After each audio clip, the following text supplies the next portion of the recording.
Hey folks, beleza? Estamos de volta aí, fazer um podcast com vocês aí. Hoje, Fábio Targas aqui, ó. Fala galera, tudo bem? Vamos falar um pouco sobre triatlon, natação. Natação, corrida, né? corrida, ciclismo, Isso aí, fala um educação pouquinho de tudo. física, o que você quiser falar, tamo aí. Show Tamo de junto bola, pra show isso. de bola.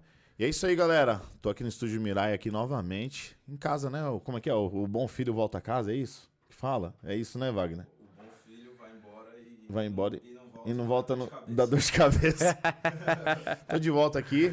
Se você quiser gravar seu podcast, é só chegar aqui, que é sucesso. Eu já gravei vários episódios aqui. O Vagnão aqui vai te atender da melhor forma possível. Uma estrutura muito boa. Fechou? Vamos lá pro bate-papo lá. Se apresentei pra galera aí, Fábio. Vamos lá então. Meu nome é Fábio Targas, tenho 36 anos. Atualmente aí sou profissional de educação física, né? Atualmente trabalho com a minha assessoria esportiva, então eu tenho uma assessoria esportiva aí que trabalha com corrida, triatlo, ciclismo, maratona aquática, enfim, diversos aspectos, cujo qual o Johnny é integrante com Isso muito orgulho, tenho orgulho de tê-lo na equipe aí agora. Aprendendo muito lá. Isso aí. E trabalho com personal, né? Hoje em dia também aulas particulares, já dei aula em faculdade, já trabalhei com laboral, já trabalhei em rede de academias grandes e tudo mais, mas sempre na área da educação física, né? E voltando mais pro lado pessoal aí, no passado fui atleta profissional de natação, então fiz faculdade como atleta bolsista,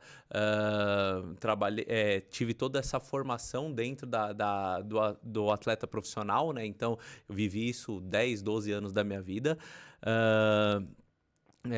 Já fiz diversas provas como atleta profissional na época de nadador e amador, então atualmente aí tenho já, sei lá, 5, 6 meios, na verdade são 13 meio Ironmans completados, 5 fulls Ironman e um Ultraman, né, que é uma prova aí que tem que ter uns parafusos a menos para poder fazer, mas é muito bom.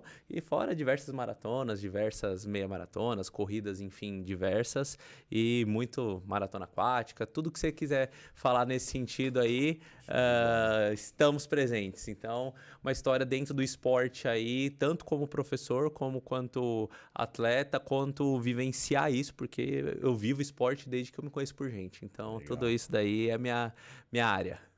E como começou o esporte? Qual que foi o primeiro esporte que você entrou? Cara, na real, se a gente for ver, voltando lá atrás, enquanto moleque, eu sempre nadei, desde moleque, então eu gostava de natação, era o que eu queria. Perguntavam, o que você quer fazer da vida? Eu quero ser nadador. Então, tipo assim, foi sempre o meu foco. Mas eu era aquele moleque assim, eu ia pra escola, minha escola tinha os esportes depois da aula, então eu ia treinar natação de manhã, aula à tarde e ficava jogando todos os esportes que tinha disponível até 10 horas da noite. Então eu sempre, tudo, joguei futebol, apesar de ser ruim pra caramba, vôlei, basquete eu cheguei a fazer seletiva e passar em time profissional. O futebol que eu era ruim, eu fui uma vez num intercolegiais, sei lá eu como é que chamava lá na cidade de Guarulhos, eles pegaram e fizeram... colocaram olheiros e o olheiro veio falar comigo. Olha só. E você fala, pô, eu sou ruim pra caramba, mas enfim, o goleiro veio falar comigo, então eu joguei hand, fazia esportes diferenciados, então capoeira. Eu sempre gostei de praticar esporte, minha coisa era sempre atividade física. Então, eu gostava muito de me mexer o tempo inteiro. Não sei se eu era hiperativo demais, não, mas assim, minha energia era gasta com isso. E eu gostava de nadar. Então, tipo assim, comecei ali como atleta, aliás, fazendo aulinha, fui convidado para entrar para uma equipe de natação de uma academia que tinha, que eu nadava lá em Guarulhos, chama ainda Sanches Esportes, né? Então um abraço pro pessoal que estiver assistindo, se chegar até eles. Então, nadava lá, Rafa, Marquinho, fui passando nesse processo, fui convidado a me profissionalizar, então a me federar. Nadei como atleta profissional pelo Tênis Clube Paulista, então ali foram 2 ou 3 anos pelo Tênis Clube Paulista.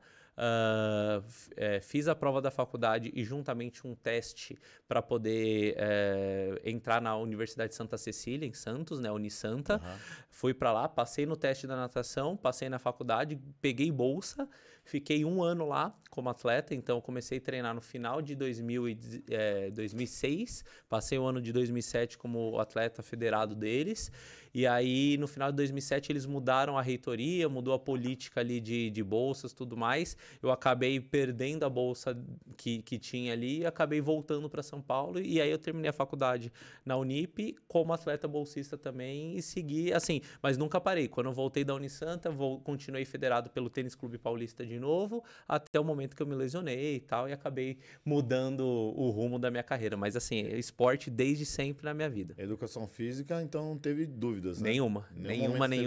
Nenhuma. Eu gostava, modéstia à parte, assim, eu sou uma pessoa que gosta de estudar, né? Então, não só na área da educação física, mas em qualquer outra área, assim. Então, eu sempre fui um bom aluno de escola. E porque eu era aquele cara que gostava de sentar na frente e assistia lá na frente porque eu não podia perder tempo de estudar depois porque eu tinha que treinar. Sim. Então, eu estudava, sentava nas primeiras carteiras, prestava atenção, ia bem nas matérias em si e não tinha tanta dificuldade com as coisas. Então, cheguei a pensar em fazer engenharia mecatrônica, que tinha uma matéria lá que, construir um carrinho com um negócio de lanterna que andava, fiz uns negócios que eu achei legal pra caramba, tal. Gostava bastante de áreas, por exemplo, como medicina, que é da área da saúde, tudo, mas assim, eu nunca senti uma verdadeira paixão por nenhuma outra coisa a não ser a área esportiva. Então, na hora que eu fui prestar a faculdade, eu prestei educação física e esportes, né, que tem algumas faculdades que tem essa faculdade de esportes que ela é mais voltada até para uma área de gestão esportiva do que propriamente a atuação como professor, né? Passei nas faculdades em ambas, mas aí o que aconteceu foi que quando eu prestei todas, a Unisanta falou, tá aprovado, você pode vir para cá como atleta. Eu falei, pronto, então não tenho dúvidas. E aí, assim, hoje em dia eu falo, putz, na época eu passei em diversas faculdades lá, USP, Unicamp, Unifesp, passei em todas ali, mas aí eu falei, a Unisanta me chamou. Cheguei lá, nadava com a Ana Marcela, hoje em dia campeã olímpica e tudo mais, eu nadava com ela na mesma raia. Que da hora, velho. Então, tipo assim, eu tinha 18, ela com 14 me dava um pau, a menina nadava demais ali. Já era diferenciada. Nossa, você tá doido. Com 14 anos, ela fazia série assim, absurda, e você sofrendo pra tentar segurar ali na esteira e não dava, entendeu? Caramba. Então... E ela não é alta, né, cara? Não, ela é baixinha, mas ela é forte, parruda, assim. Então, tipo, desde sempre ali, quando eles abriram as portas, falaram, não, passou na faculdade, passou aqui E assim, quando a gente foi fazer a peneira, tinha mais ou menos uns 40 atletas querendo passar ali, e no final das contas ficaram só 7, né? Quando eu fiz essa peneira para entrar na Unisanta como nadador. Então, ficaram 7, e aí quando eles me deram um resultado positivo, eu nem pensei 2 vezes. Eu lembro até que o negócio, eu já estava em Santos, né? E a USP, ele chama para fazer a matrícula já fevereiro, quase março, né? Talvez até março, né? Eu lembro que no dia eu saí da piscina, minha mãe falou, eu vou lá amanhã, eu vou fazer sua matrícula. Eu falei, pode fazer, que eu não vou voltar para São Paulo. Então, tipo assim, eu queria estar lá, nadei, foi na época do PAN do Rio, né? Então, 2007. Então, eu nadei com vários atletas, então, Ana Marcela, na época acho que era Lilian Serrone, alguma coisa assim, o nome de uma menina que nadava medley, também treinava comigo na mesma raia, vários atletas da equipe principal, porque eu ainda era categoria júnior, era o último ano de categoria júnior, então eu treinava com a equipe júnior, mas assim, vários atletas que eu tinha contato ali do sênior que foram para o Pan-Americano ali, então da equipe lá, se eu não me engano, foram 7, 8 atletas, e você convivia com esses caras, entendeu? Então, para mim ali aquilo era a realização de um sonho. Eu desde pequeno eu falei, eu vou ser atleta profissional, quero viver disso, e eu tive a oportunidade de, por esse ano, pelo menos, experimentar o que é a vida de um atleta profissional, né? Então, eu almoçava, jantava certinho pensando nisso, eu treinava certo 2 períodos, eu fazia faculdade, eu tinha que dormir na hora certa, então, tipo assim, minha vida era comer, treinar e dormir, e era isso, entendeu? Regrado, assim. Fui morar em Santos, que foi uma experiência interessante, né? Eu saí de casa, morar sozinho numa república, tudo bem, era uma república, mas você se vira sozinho ali, né? Então, outra história. Então, foi uma condição diferenciada nesse sentido, e aí eu vivenciei esse lado do esporte que eu sempre quis, né? E aí, por uma questão de vida, né? Aí, no caso, Na época ali, tanto meu pai quanto minha mãe estavam passando por dificuldades numa questão mais financeira, tudo mais, e eu longe, sem poder dar o apoio, sem poder estar junto e com alguns gastos ainda, porque você tem a República ali, você tem a faculdade que você tinha bolsa, não era 100%, Sim. mas tinha ali a bolsa, mas tipo assim, você tem gastos com alimentação, com transporte, com outros materiais, tudo mais, Sim. então tipo assim, era uma coisa que eu julguei que era sacanagem eu fazer isso com ele, sendo que eu podia estar lá gastando muito menos e continuar nadando, né? E aí, no final das contas, eu não partiu deles, eu optei por voltar por essas condições de precisar estar mais próximo deles, voltei a trabalhar, ficar em São Paulo, estudar em São Paulo, tinha bolsa, a bolsa aqui era até maior do que tinha lá na Unisanta. E aí, por uma fatalidade, no final de isso foi 2007. Aí 2008, 2009 fui como atleta normal, treinando. Em 2010 eu rompi os ligamentos do ombro, porque eu mais nadava do que fazia o fortalecimento, a parte fora da água, né? E aí fica a dica aí pro pessoal. Exato. Então, era um atleta ali esforçado, treinava na hora do almoço, dava já aula, porque eu era estagiário do clube. Então, treinava na hora do meu almoço, trabalhava, fazia tudo certinho, não fazia o fortalecimento. Chegou uma hora que eu tenho hipermobilidade articular de nascença, né? Isso é inerente à nossa escolha. E aí, por uma frouxidão ligamentar no ombro, numa chegada na parede, eu rompi os ligamentos, tive que operar, 3 pinos e tudo mais. Tentei voltar, operei, tentei voltar como atleta, vi que o rendimento não era mais o mesmo, e aí foi onde se encerrou a história de atleta profissional. Mas foi uma boa fase. Não tenho que reclamar, não. Foi muito bom. Imagino. Foi muito bom. Isso que você falou é uma realidade, cara. Apesar que eu acho que também antigamente não tinha tanto conhecimento desse fortalecimento, né? Então, não tinha. Pra você ter uma ideia. Porque hoje todo mundo fala de mobilidade, fortalecimento, dessas coisas. Antigamente não se falava assim. Não era todo mundo. Não se falava e você não tinha um trabalho específico como tem hoje. Então, hoje em dia, você, em todas as modalidades, você tem a musculação como um potencializador de performance. Isso mesmo. Então, você é capaz de, ainda mais se a gente for trabalhar em diversos formatos. Então, hoje em dia, um atleta profissional, o cara não faz hipertrofia que nem você vê na academia. O cara trabalha tudo em VBT, né? Que é o Velocity Based Training. O cara tá trabalhando tudo num formato bem específico, bem de um range ali que ele vai potencializar a potência e o ganho de massa mais com aceleração e, poxa, é um negócio extremamente qualificado, é uma tecnologia grande, o cara faz teste de salto praticamente ali semanalmente ou até diariamente, dependendo do nível do atleta, então, tipo assim, é um negócio muito mais evoluído. Na época, aqui, quando eu treinava em São Paulo ainda, a gente tinha uma série ali, mas era um negócio assim, fazer uma borrachinha e jogar uma bola no chão, né? Não, fazia até musculação, mas tipo assim, faz lá a série 3 de 8, 3 de 10, se mata quanto mais você pegar peso melhor e tá tudo certo, entendeu? Lá em Santos, na época, não sei como tá lá agora, muito provavelmente esteja bem diferente, mas era assim também, era 2 vezes por semana, faz os aparelhos aí, 2 por cada grupo muscular, tenta pegar carga e vambora. Entendeu?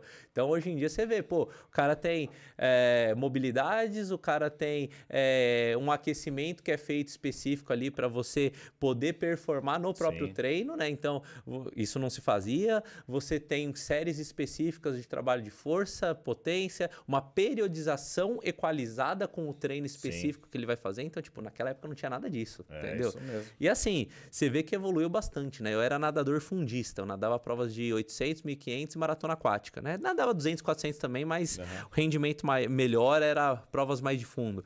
E assim, nadador fundista nadava, 7, 8 mil por treino, sabe? Mesmo. Era uma coisa assim, você nadava 2 vezes por dia, eu nadava 15 mil.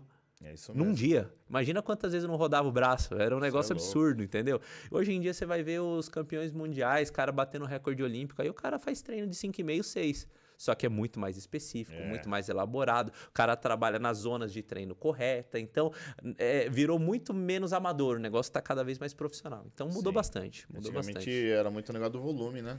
Era volume. Até pro cara que nadava 100 metros, 50 metros, Também os nadava caras um faziam volume muito do maior. caramba, cara.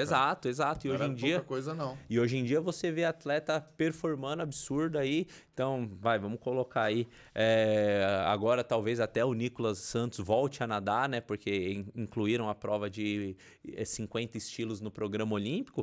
O cara nada 3 vezes por semana, foi ver, nadou um campeonato master agora no começo do ano e o cara fez o segundo melhor tempo do Brasil. Caraca. E o cara já tem 44 Sim. anos, eu não vou saber precisar.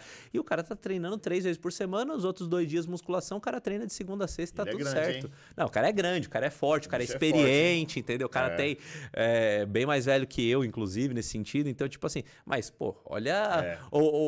Antigamente o cara nadava 6 vezes por semana, 2 períodos. Agora o cara treina 3 vezes por semana, entendeu? Então, tipo assim, hoje em dia, todos os esportes, a gente tá falando mais da natação por conta dessa parte inicial, mas todos os esportes eles viraram muito mais específicos, muito mais técnicos, muito a parte física, a parte específica dentro da modalidade, ela é toda elaborada com uma periodização para que a pessoa performe de uma forma geral e existe estudo, embasamento. Antigamente poucas coisas eram testadas, né? Exato. Antigamente não se havia, tipo, faz aí, funciona? Funciona, mas por quê? Você testou? Então, né? Funciona, sempre funcionou. Esse era... Agora não. Então, se a gente vê que a parte de laboratório voltado para a saúde de uma forma geral e principalmente para potencialidade do corpo, falando de esportes e nesse contexto, evoluiu bastante. Então, nesse sentido, mudou muito. Então, faz toda a diferença. E a gente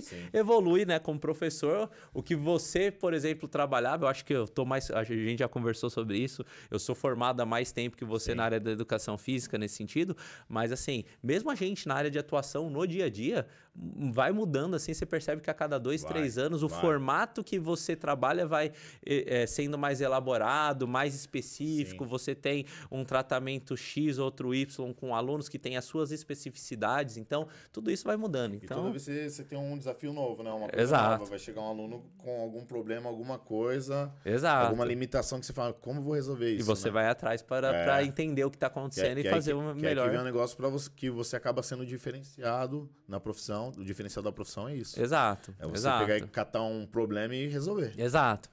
É isso. Não querer maquiar, esconder, você resolver mesmo. E vai atrás, né? Ou vai atrás ou fala, poxa, não é da minha alçada, não quero trabalhar com isso, procura outro profissional. Isso mesmo. Então, é assim. Mas assim, basicamente, esse começo veio a partir daí, né? Então, fiz educação física como atleta ainda, eu lesionei no último semestre de faculdade, então praticamente as coisas findaram ao mesmo tempo, né? Tanto o esporte, ali eu não era mais 100% profissional, já trabalhava, já tinha todo um contexto, mas não vivia só do esporte, né? Eu tinha que pagar o resto da faculdade, pagar transporte, alimentação, ajudar em casa, porque realmente ali foi uma fase difícil e com certeza não culpo meu pai e minha mãe por nada disso, são coisas da vida e eu fiz essa opção, porque eu tenho certeza que se eu falasse, putz, eu quero continuar em Santos, tinha dado, mas assim, foi assim, e aí quando eu operei, que eu tentei voltar e já fui contratado como professor pelo clube, depois de me formar, tentei voltar e vi que a coisa não funcionava, aí eu falei, quer saber, vamos trabalhar para a educação física, que é o que eu sempre sonhei, porque na realidade, se eu for falar um negócio para você, que assim, eu sempre quis ser um exemplo, vamos dizer dessa forma. Porque a grande questão eu acredito que a gente não transforma a vida das pessoas falando. O que a gente sempre fala, né? O exemplo arrasta. Sim. Então, assim, eu sendo um bom atleta, eu pensava que eu podia atrair mais pessoas para sair, fazer que nem eu fiz. Tipo, eu não tive envolvimento com problema nenhum de coisas quaisquer fora de algo saudável, porque o esporte sempre teve prioridade na minha vida.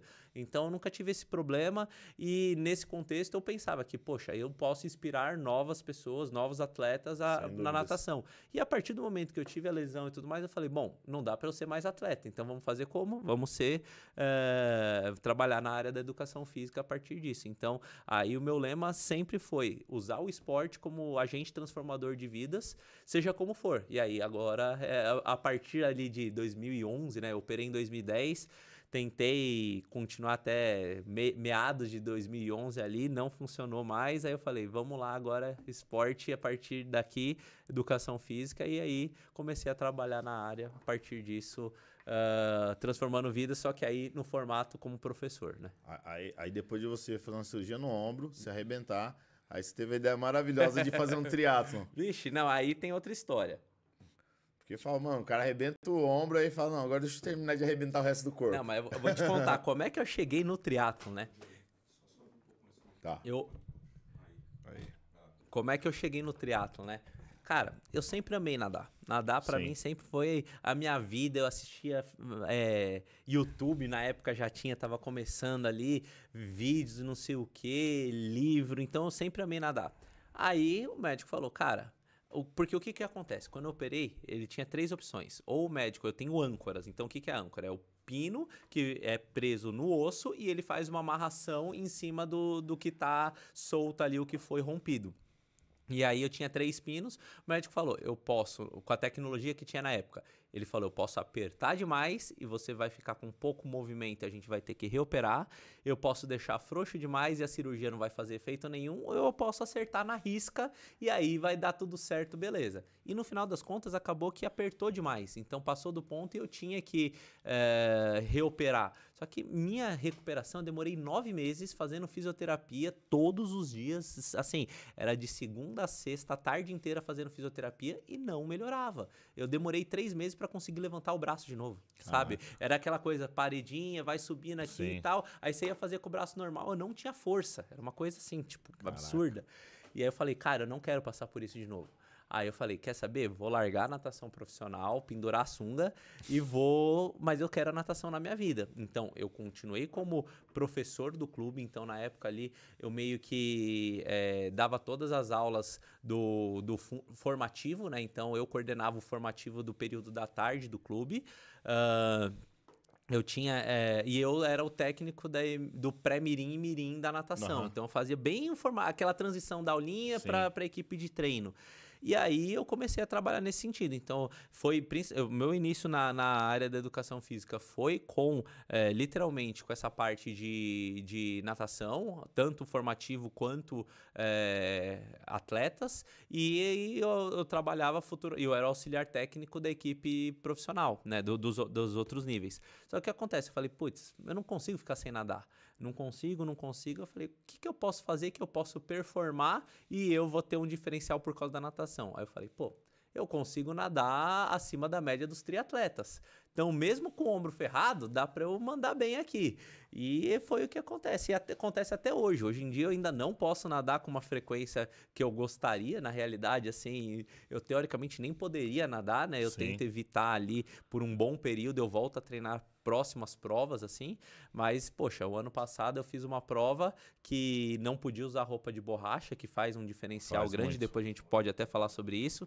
Mas, assim, eu com o ombro ferrado, tendo operado já pela segunda vez, que a gente vai chegar lá em algum momento, eu nadei, tipo, entre os 5% melhores da prova. É isso mesmo. E assim, o ombro é ruim. Se você for ver, eu não consigo fazer... O braço não passa pra trás aqui. Então, eu tenho uma limitação razoável. Mas mesmo assim, ainda nadei ali pra uma média, pra um pace ali pra baixo de 1,40 a cada 100 e, tipo... porque se você pegar aqui nem no Iron, né?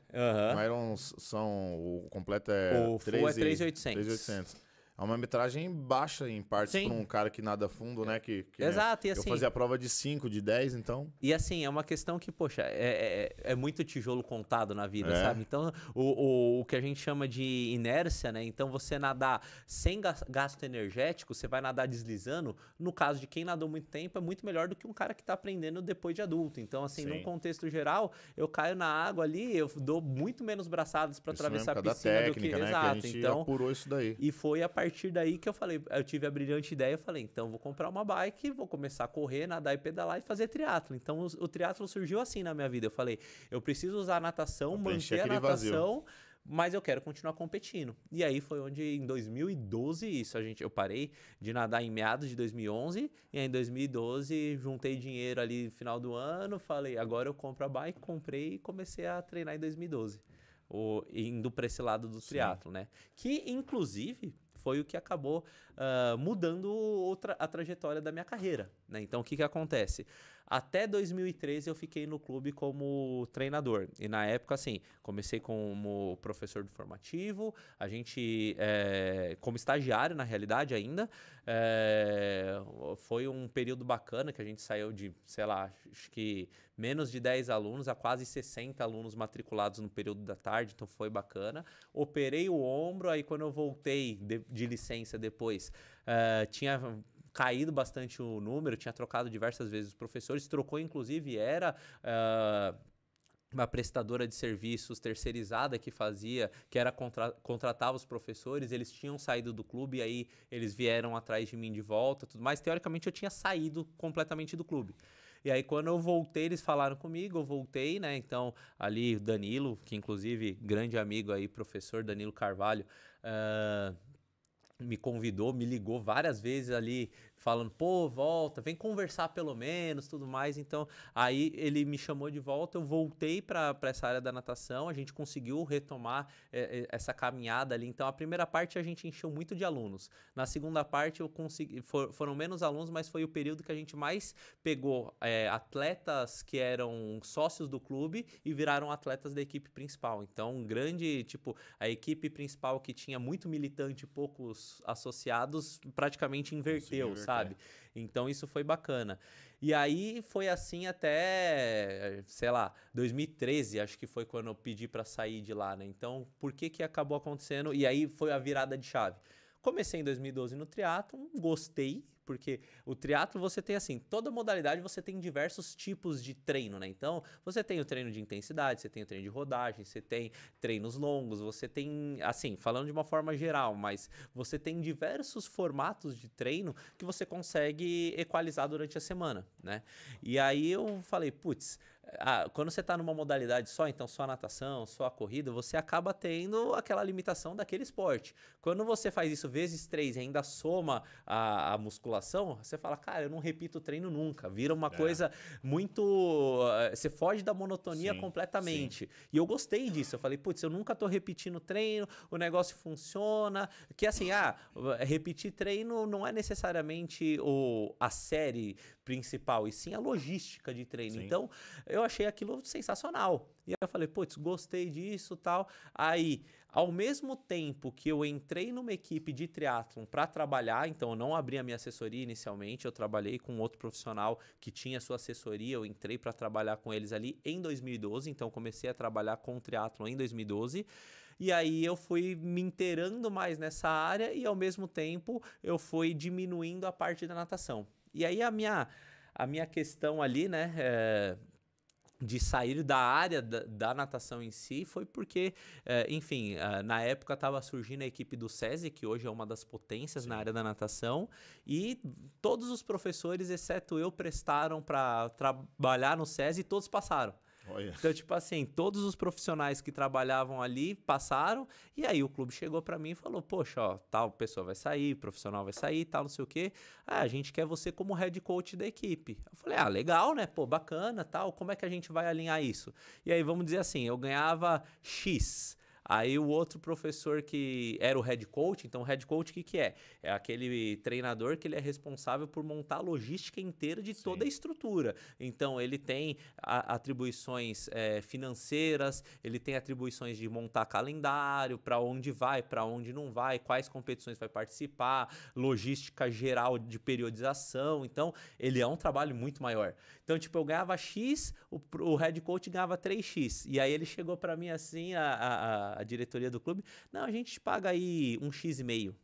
Entendeu? Falei, não, vocês estão de sacanagem. Não, é porque a gente tá numa reestruturação, tal, não sei o quê. Eu falei, olha, infelizmente vocês me chamaram para me oferecer uma promoção, mas se é isso que você vislumbra para minha carreira, eu também tô pedindo demissão aqui. E eles ficaram assim, espantados. Eles falaram, como assim? Eu falei, não, é sério, porque assim, eu vejo eu crescendo na carreira em cima disso. Eu entendo que eu não tenho a experiência do profissional que tá saindo e eu não mereço necessariamente sair desse salto. Lá, né? Mas, poxa, eu ganhar 1x para 1x e meio, o cara ganhava 3, você tá querendo tirar 1,5 nessa conta aí, que, poxa, é um negócio que... Chega a ser desrespeitoso, entendeu? né? Eu, pelo menos, achei nesse sentido. E foi o que acabou acontecendo. Então, eu saí do clube por conta disso, né? E, enfim, não culpo eles, era a parte ali administrativa que eles tinham disponível. São os números, né? Números, e assim, eu também fui atrás do que era melhor para mim. E aí, a partir dali, eu saí do clube, fiquei trabalhando só com personal. Na época eu já tinha alunos de personal tanto de natação quanto de musculação, trabalhava nessa área e trabalhava nessa assessoria, que foi onde eu trabalhei nela até 2015, então foi de 2012 a 2015 nela, já ali me introduzindo no esporte, no triatlon, dava treinos de ciclismo, né, na assessoria, trabalhava na estrutura de sábado. E aí o que acontece? Quando chegou num contexto final ali em 2015, eu já tinha feito. Quando eu acabei saindo para montar a minha equipe, né, a minha empresa, eu já tinha feito Ironman, já tinha feito vários meio Ironmans, eu já tinha um certo nome dentre os alunos ali, um respeito, não vou dizer um nome, mas tipo assim, pessoal, pô, o Fábio treina certinho, um bom atleta, tal, não sei o quê. Então, isso acabou me levando mais para essa área do triatlo. Então, eu fui saindo da área da natação, e o ponto final foi esse ponto efetivo de eu sair do clube. E aí, quando aconteceu de eu ir encaixando o triatlon e eu fui trabalhando, fui fazendo provas, e aí a coisa foi degringolando para esse lado, fui pegando alunos, né, trabalhando com alunos personalizados que eram alunos da assessoria, então acaba uma coisa ligando a outra. E aí, no final das contas, eu recebi um convite para montar uma estrutura e prestar serviço para uma clínica multidisciplinar. Então, era uma clínica médica multidisciplinar, que aí, no final das contas, assim, eu recebi o convite para ser contratado da clínica. Então, eu ia ser um funcionário da clínica. Aí eu conversei com o dono da equipe que eu trabalhava, o cara falou, e o cara foi super honesto, cara. E assim, eu até falo o nome dele, Marcelo Butenas, professor que eu tenho um respeito assim muito grande. Ele chegou para mim e falou assim: olha, eu acho que você não tem que ser contratado deles, não. Sai da nossa estrutura aqui, monta a sua e vê o que acontece. No mínimo, você vai ter a sua empresa se der errado. E foi que futuramente acabou acontecendo. E aí, quando a gente desfez a assessoria, eu já tinha uns 20 e poucos alunos que eram meus alunos mesmo, sem ligação com a clínica. E aí, dei continuidade. Então, foi a partir daí que surgiu a Targas Personal Coach, assessoria esportiva. Legal. Super honesto ele, hein? Sim, Você é outro cara. É o negócio do ego, o negócio da insegurança, né? Sim, sim. Uma coisa que você falou lá no dia da corrida lá que eu achei fenomenal. Você falou assim, eu não tenho que ficar brigando com as outras assessorias pra catar aluno deles. Lá na corrida tem um monte de gente que não tem assessoria. Sim, tá correndo ali sozinho. Dado momento... Não, diga, né? perdão. Que é um mar azul ali, né? Sim, sim. Se a gente for ver, eu dado momento, acho que foi em 2018, alguma coisa assim, eu contratei uma empresa, um rapaz que fazia um trabalho de pesquisa de mercado nesse sentido. Hoje em dia você consegue fazer tudo isso pela internet, né? Mas na época não era bem assim. E aí, na época, na pesquisa de mercado, foi colocado que menos de 10% dos participantes de corrida de rua, de provas em si, usavam a assessoria esportiva. Então você fala assim, eu vou ficar brigando com um X professor aqui e ali, tentando pegar o aluno dele, sendo que eu tenho 90% de pessoas que estão imbuídas, que eles querem estar praticando esporte e eles não têm nenhum instrutor. Então é nesse público que eu quero focar, tem que fazer despertar o desejo nesse público. Exatamente, entendeu? Então assim, ele foi super honesto, sim. E assim, trabalhamos ali próximos na USP por muito tempo, até que depois ele resolveu parar de trabalhar na área, desmanchar a assessoria e tudo mais, mas assim, por muito tempo ali teve essa interação e, zero estresse, então é bacana. Legal isso daí. Muito legal quando vê uma parada dessa acontecendo e te estimulou a fazer isso, se arriscar, né? Sim, foi aí e assim, foi um negócio bem doido, né? Porque assim, se você for ver, eu queria ser atleta. Eu já sabia que sendo atleta, financeiramente não é uma coisa assim, hoje em dia, a única profissão, e mesmo assim não são todos, né? É 1% da população que ganha dinheiro como atleta, são os jogadores de futebol ali, os astros, né? Sim. Fora isso, são atletas normais. Então você vai ver um grande nadador, um grande jogadores de vôlei, que vamos colocar esportes mais que o Brasil tem um destaque maior, judô, coisa assim. Você tem atletas que vivem do esporte, têm uma qualidade bem ok e por conta também do clube bancar muitas coisas, então suplemento é o clube que banca, um monte de coisa assim, tem parcerias e tudo mais, mas assim, é uma vida justa ali, né? E aí eu queria ser atleta, financeiramente eu já estava preparado para isso, aí eu comecei no empreendedorismo, porque o personal, ele é um empreendedor individual, né? Então é aquele cara que ele tá trabalhando ali, ele tem as incertezas de quantas aulas ele vai dar ou não no mês, como é que vai funcionar a logística, entendeu? Então tem toda uma logística ali, cada profissional trabalha de um jeito, tem gente que fecha valores fechados, outros trabalham por aula, tem contrato, não tem contrato, tem um monte de formatos diferentes. Mas enfim, você já tem uma certa insegurança. E aí, a partir daquele momento, eu saí de todos os locais ali que tinha um fixo, exceto a academia que eu trabalhava, né? Eu trabalhava na rede Bodytech, na academia do Shopping Eldorado. E todas as outras coisas eu saí, não, agora, então já que é assim, vamos empreender, vamos ver o que acontece, entrar nessa nova etapa e vamos lá, né? Então, do nada, literalmente, eu fui caminhando assim, de quem buscava ter ali vamos chamar não era um CLT, né? Era um PJ, mas que você tinha ali uma previsibilidade, eu fui migrando até hoje em dia, basicamente, eu não tenho nada, certeza, né? Nada previsível assim, eu tenho um contexto ali básico que a gente consegue administrar, mas assim, você não controla se um aluno vai parar de fazer treino, aula ou não, tal. Então eu conto sempre com metade do que eu ganho no dia a dia, porque senão dá problema. Senão dá problema. E aí eu fui caminhando para essa área. Então aí eu fui para a área do empreendedorismo, né? E comecei ali com assessoria.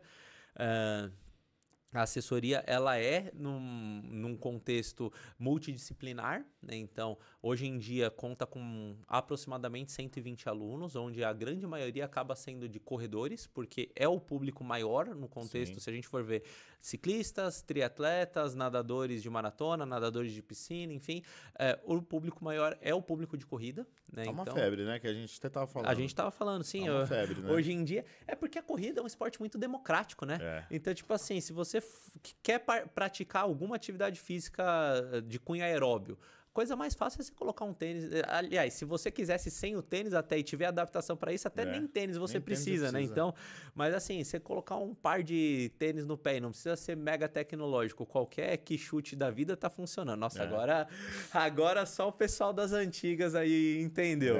Mas assim, qualquer coisa que você colocar no pé e sair correndo tá valendo. Então, tipo assim, é um esporte democrático, é um esporte de fácil acesso para todo mundo e você tem a possibilidade de se testar em provas e tudo mais, com uma simples inscrição, e você tem inscrições de todos os níveis. Você tem inscrições mais baratas, de provas mais enxutas, né? Inclusive em kit e tudo mais, mas você consegue estar fazendo uma prova aferida pela metragem, tudo certinho, assim como você consegue fazer provas com kits bem caros e toda uma pompa, lugares, enfim, você consegue, é muito democrático, e a partir daí fica fácil você tornar isso uma febre. E aí, pelo fato de ser algo simples assim, poxa, o cara pode pegar e sair 5 da manhã, sai correndo 5 da manhã, chegou às 6, toma banho e vai pro trabalho.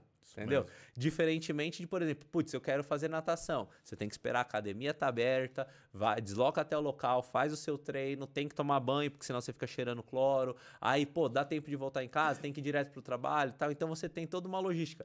Você vai pegar esportes coletivos. Vou jogar o futebolzinho com a galera. Se não tiver o número mínimo para poder formar os times, você não vai jogar ou vai jogar desfalcado. Então, a corrida é o esporte mais democrático nesse sentido. É você com você mesmo, no máximo um relógio ali para te dar referência e funciona assim. Então, é bacana e assim, é um negócio que você consegue trabalhar de diversas formas e o esporte ele tem muito um cunho de zona de escape, né? Então, é até uma dica aí, falando pra galera de uma forma geral, poxa, você o trabalho tá pesado, tá com problema em casa, tá com alguma coisa que esteja de alguma forma te pressionando, o esporte é um formato ótimo para você liberar diversas questões fisiológicas no seu corpo que vão ajudar você a passar por essa fase. Então o esporte ele alivia o estresse, ele promove a saúde, ele faz perda de peso, ele faz você comer mais saudável, faz você dormir melhor. Então a gente está falando de uma série de coisas assim que vai promover num contexto final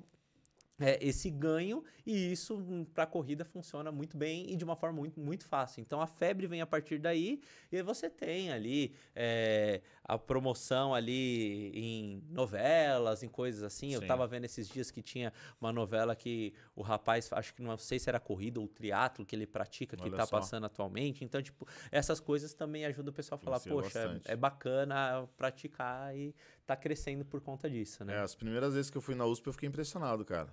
Né? Falei, mano, como assim, velho? Tipo assim, achei que ia ter uma galera, né? Mas não daquele jeito, cara. Não, você pega ali perto... Parece prova, velho. Você pega perto de um período de prova grande, então ali, principalmente primeiro semestre, né, que você tem Maratona de São Paulo, a Meia Internacional de São Paulo, Maratona do Rio, você tem ali um grupo de corredores fiéis ali que, fácil, você deve passar ali de uns 4, 5 mil corredores correndo lá dentro final de semana, num dia cheio. Sim, num dia cheio. Você deve passar, porque se você fica olhando do ponto que a gente monta a estrutura ali, fica parecendo formiga andando ali, né? Um atrás do outro e não para o fluxo. E se a gente for ver que a volta básica ali que a gente tem é em torno de 6 quilômetros, é bastante gente correndo um atrás do outro, né? Então, fora os outros caminhos alternativos que você tem lá dentro. Então, assim, é muita gente praticando. Pra galera comparar, é só lembrar da Porto Geral ali na 25, ali, ó, no dia de Natal ali, ó, perto do Natal, é tipo aquilo. É tipo aquilo, você chega ali entre as 6 e as 8 da manhã na USP e detalhe, agora tá tendo o problema inverso, né? Você acaba o seu treino, pra sair da USP é uma demora isso mesmo. Que, tem tanta gente que você tá demorando meia hora, 40 minutos, sendo ali jogando baixo pra você sair da USP. Então é bem legal, tá bem cheio. Uma cultura que eu vi assim, e assim, como eu já te falei, a galera da corrida assim é uma outra vibe, cara. Sim. Uma vibe mó positiva, é bem legal. A galera não é aquela galera não que esteja errado, mas que se preocupa muito com a estética, né? A galera que vai ali realmente vai atrás do bem-estar, né? E na realidade é assim, né? Quando a gente tá falando no desenvolvimento do corpo humano, você tem duas vertentes, né? Então, o desenvolvimento ali de capacidades aeróbias, né? E a sua capacidade física de força em si. Cada um vai influenciar num propósito de vida, vamos dizer assim, no envelhecimento saudável. Sim. Então, a gente falando ali num cunho mais aeróbio, a gente tá falando ali muito mais de capacidade aeróbia, VO2 e tudo mais, e isso tem muito a ver com longevidade da vida. Então, quanto maior o seu VO2, maior é a sua expectativa de vida. Tanto que, assim, os dados mostram que a partir do momento que você chega num nível crítico de capacidade ventilatória, de VO2, você aumenta muito o risco de morte. Então, a pessoa mais idosa, não, porque eu não tenho mais vontade disso, eu não tenho mais idade para isso. Bom, você quer viver mais? Se você fizer isso, você está ganhando. Se aumentou 1% de VO2, você está aumentando sua expectativa de vida de 2 a 3 anos. Olha só. Entendeu? E aí você tem o outro lado, que é a capacidade física, que aí é a questão de você ter autonomia. Então, se você tem força, quando você estiver lá na terceira idade, você vai conseguir levantar e sentar sozinho, não vai cair do nada, tropeçar e se quebrar inteiro. Então, você tem esses dois lados. E o povo que é do esporte aeróbio, de uma forma geral, ele não cultua muito, nesse contexto, uma questão de forma física. Né? Então, a forma física em si, ela está atrelada àquilo que o esporte proporciona. Sim. Então, se você for ver um cara que é um corredor daqueles que busca muita performance, ele vai ter músculo sim, mas ele vai ser um cara bem magro, vai ser um cara que se preocupa demais com alimentação e sono. Então, você acaba gerando uma característica. E tenha certeza que, assim, dificilmente vai ser um cara extremamente gigante, Porque quanto mais peso você tá levando, você prejudica a sua relação peso-potência. Então, como é que você vai ser mais rápido se você tá tendo que carregar mais massa? Entendeu? Então, o povo da corrida, nesse contexto, né, e falando especificamente da corrida, ele é um povo que ele fala assim, putz, eu quero correr, entendeu? Quero melhorar meu ritmo, que a gente chama de pace na corrida, então quero melhorar meu ritmo. E assim, isso o pessoal que se preocupa com performance, porque também tem os alunos ou até os corredores que o cara só quer correr. O cara não leva nem relógio, o cara fala, eu vou sair, vou correr, vou fazer tal caminho, fiz minha atividade física do dia e tá tudo certo, entendeu? Então, é democrático, inclusive, nesse contexto, entendeu? Então, funciona de uma forma bacana. E lá na USP, ou até na Targas mesmo, você vê que tem pessoas de todas as idades, todos os tipos, né? Sim. É, que nem você falou, democrático, muito democrático. Se a gente for ver, por exemplo, provas de corrida, se eu não me engano, eu não tenho essa referência de cabeça, mas eu acho que é a partir dos 14 ou 16 anos que você pode se inscrever em provas a partir dos 5 quilômetros. Aí você, acho que para correr provas acima de 5, aí você precisa, acho que, fazer 18, alguma coisa assim. Eu não tenho isso de cabeça. Mas existe uma regrinha pela federação que você tem que seguir nesse sentido.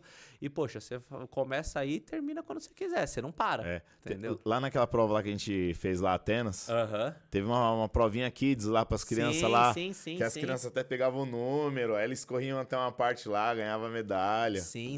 Uma vivênciazinha para eles, assim. E isso é um estímulo, né? Então, que a criança já vê e fala, eu também quero correr. Exato, aí você vê, sei lá, seu pai e sua mãe treinando, correndo, tudo mais. Você fala, pô, tô fazendo igual eles. Ó, que legal. E aí os pais incentivam também e tudo mais, você vai implementando esporte na família, na criança, né? E sem forçar, né? Vai ser um negócio natural, que normalmente vai ser a criança que vai pedir, né? Exato. Então, nesse contexto, acaba funcionando bacana. Achei bem legal isso daí. E incentiva, né? É a promoção do esporte desde cedo. Depois eu vi uns vídeos de umas criancinhas, eu falei, caramba, olha só, meu. Eu acho que dá pra correr assim nessas corridas, acho que a partir de 2, 3 anos você já coloca ali o numerinho aí, aumenta as distâncias, né? Então, criança mais nova vai correr, sei lá, 15 metros, 20 metros, cada prova, enfim, define ali, e aí conforme vai aumentando a idade, vai aumentando a distância, mas assim, é isso, entendeu? Então, você consegue ir promovendo tudo isso a partir de criança, isso é muito bacana. É muito bom. Muito bacana. Mas a corrida, agora falando uma coisa bem delicada, a corrida ficou meio gourmetizada também por um lado, né? Ficou. Você pega tênis de placa, o Garmin, não sei o que lá. Sim. Porque o que acontece? Assim como a gente falou anteriormente em relação ao esporte geral, você vai buscando tecnologias que melhorem a performance também. Então, assim, você tem um relógio que marca com precisão o seu ritmo, o pace, onde você tá, vai marcar a altimetria e tudo mais. Pô, bacana, você tem mais referenciais. Aí você tem um tênis que vai te proporcionar mais velocidade. Pô, legal. Ou então um tênis que... Porque também tem isso, né? Tem tênis e tênis. Você tem tênis com objetivo de amortecimento, você tem tênis com objetivo de ganho de performance, você tem tênis com mais estabilidade. Então você tem formatos e propósitos de tênis diferentes. Mas você tem para todos os gostos. E aí você tem lá... Então, a gente tá falando de relógio, a gente tá falando de tênis. Aí você tem uma roupa tecnológica XPTO que corta o vento assim, assado, e vai fazer você correr mais rápido. Você tem o óculos. Hoje em dia o pessoal até brinca, né? Que é o óculos baixa pace, né? Mas óculos não baixa pace, galera. Mas assim, pô, um óculos que ele encaixa legal no rosto, que não vai escorrer suor, que vai ter uma visão que fica bacana pra você e não vai te atrapalhar com algum tipo de reflexão de luz, alguma coisa assim.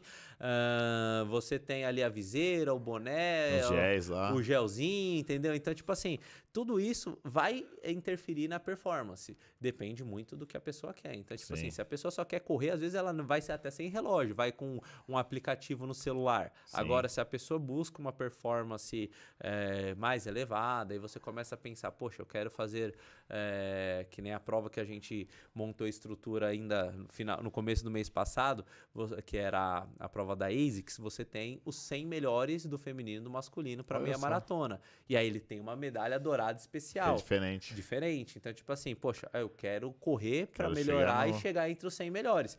Então você tem que fazer jus por isso. Então você vai ter que investir em relógio ou algo que faça você ter as marcações corretas de acordo com o prescrito, porque isso faz você melhorar a qualidade do seu treino em si também, você vai investir num tênis, você vai investir em carboidrato para você manter a sua performance durante o treino. Então, aí você tem gel que custa desde... Hoje em dia nem sei os mais baratos, deve custar 4, 5 reais, mas você tem gel assim nesse nível, assim como tem gel que custa 25 reais, cada gel.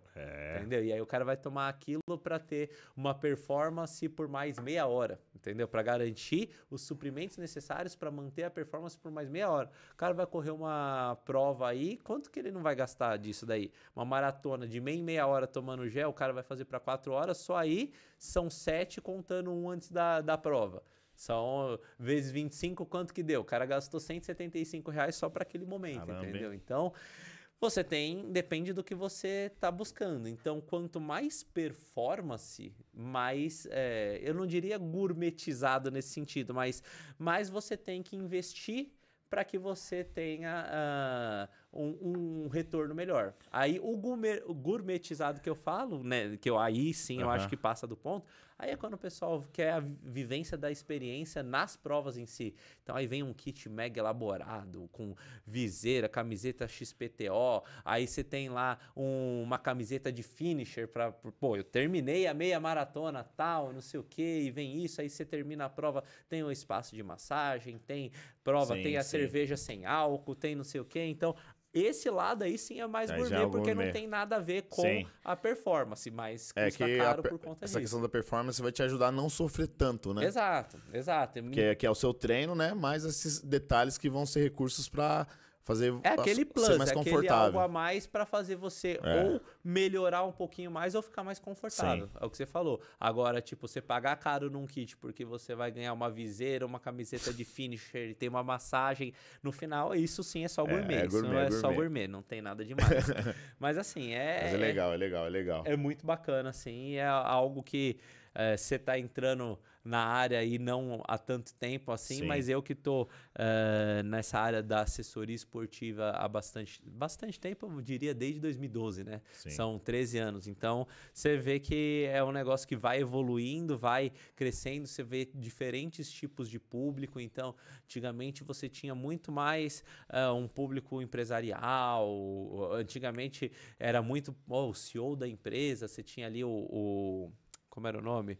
O rapaz que morreu lá do Pão de Açúcar. O Abílio Diniz. O Abílio Diniz, né? O Abílio não, era o João Paulo Diniz, né? O Abílio também. O Abílio, não tem, o que esse cara fez pelo esporte não tem o que dizer. O cara, ele criou o NAR, que é o Núcleo de Alto Rendimento do Brasil. Ele foi um dos patrocinadores do NAR. O cara criou a corrida de revezamento, né? A maratona de revezamento Pão de Açúcar. Então, ele foi um grande incentivador. E João Paulo era um cara assim que, ele era o exemplo, tipo, o cara tinha a vida empresarial dele, mas, o cara era regrado, tudo mais. Hoje em dia você vê, por exemplo, um atleta ali que até hoje é atleta do Pinheiros, que é o Mansur.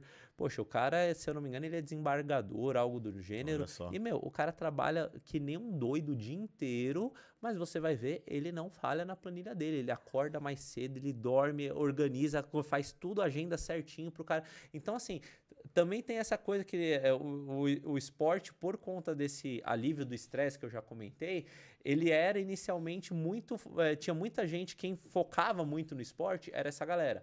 Aí agora, tipo, isso traz organização, isso traz qualidade de vida, saúde, e isso foi sendo trazido para o público em geral. Então, acabou virando que, tipo, poxa, e graças a Deus, hoje em dia qualquer um pode correr e colher os frutos disso, né? Então, acabou ficando bacana nesse sentido, muito né? Muito bom mesmo, cara. Então, é bacana. E assim, o esporte em si, né? Então, hoje em dia, que nem a gente trabalha com corrida, triatlo, sim, aí eu já posso dizer que é um pouco mais gourmet, né? Sim. Então, você está falando ali de um esporte que de largada você vai ter uma bicicleta. É um esporte para rico? É um esporte para rico triatlo? Eu diria que, assim, não é para rico, mas você tem que investir um capital. Então, assim, vamos fazer uma conta básica. Você vai pegar uma bicicleta de entrada, usada, tá? Então, você vai gastar ali uma bicicleta de entrada usada, uns 6 mil reais, assim, achando um bom valor.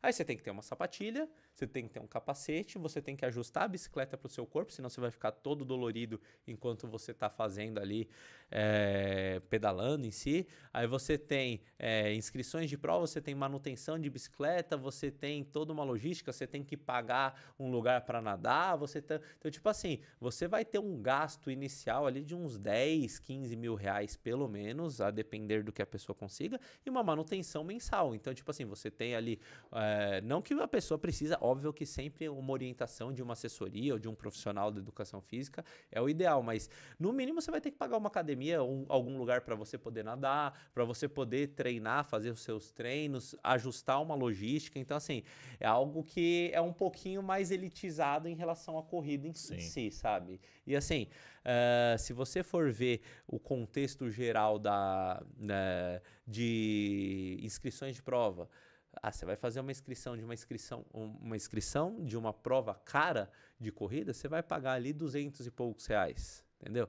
Você vai pagar uma inscrição barata de triatlon, você vai pagar no mínimo 500. Olha só. Entendeu? Então, tipo, você mais do que dobra numa inscrição barata. Você vai pegar uma prova que nem a gente teve agora o final de semana, o Ironman lá em Florianópolis, que é a prova mais clássica do endurance brasileiro nesse sentido. A inscrição do Ironman, se eu não me engano, ano passado foi 4.500, 4.800 dólares. Então, se a gente... perdão. 4.500 reais, dava alguma coisa assim, em torno de 700 dólares, um negócio assim. Então, é um valor de investimento mais caro, entendeu? E aí... passagem que o cara gasta pra pra ir e voltar, o cara vai ter que fazer um atleta que vai para uma prova já de endurance, assim, o cara tem que fazer um acompanhamento de nutrição, porque senão ele não consegue ajustar a logística, ele vai ficar cansado no dia a dia dele, não tô falando nem só do esporte, então o cara treinou legal, e aí depois como é que ele vai passar o dia dele? Tendo que trabalhar, entendeu? Então, vai ter que fazer um trabalho de nutrição, vai ter que fazer um trabalho de recovery básico, que seja, mas vai ter que fazer. Então, assim, o triatlo em si acaba exigindo um pouquinho mais de detalhe, e esses detalhes refletem na parte financeira também, que não tem jeito. Então, é mais caro mesmo. Vem um outro detalhe também que é o mais caro de todos que eu acho. Qual que é? O tempo. Isso é verdade, verdade. Tem que ter tempo para poder, porque senão o cara até faz a prova, mas vai fazer sofrendo, né? A grande questão de todos os esportes, e hoje em dia vou dizer que na vida da gente, né, o bem mais precioso que a gente tem não é financeiro não, é tempo, é tempo, entendeu? Então assim, e eu sou uma pessoa que entendo bastante isso, porque eu trabalho que nem doido, você já viu, a gente já conversou sobre isso, eu trabalho basicamente de domingo a domingo, e eu já passei por 2 vezes pelo tal do burnout, né, por trabalhar demais, porque assim...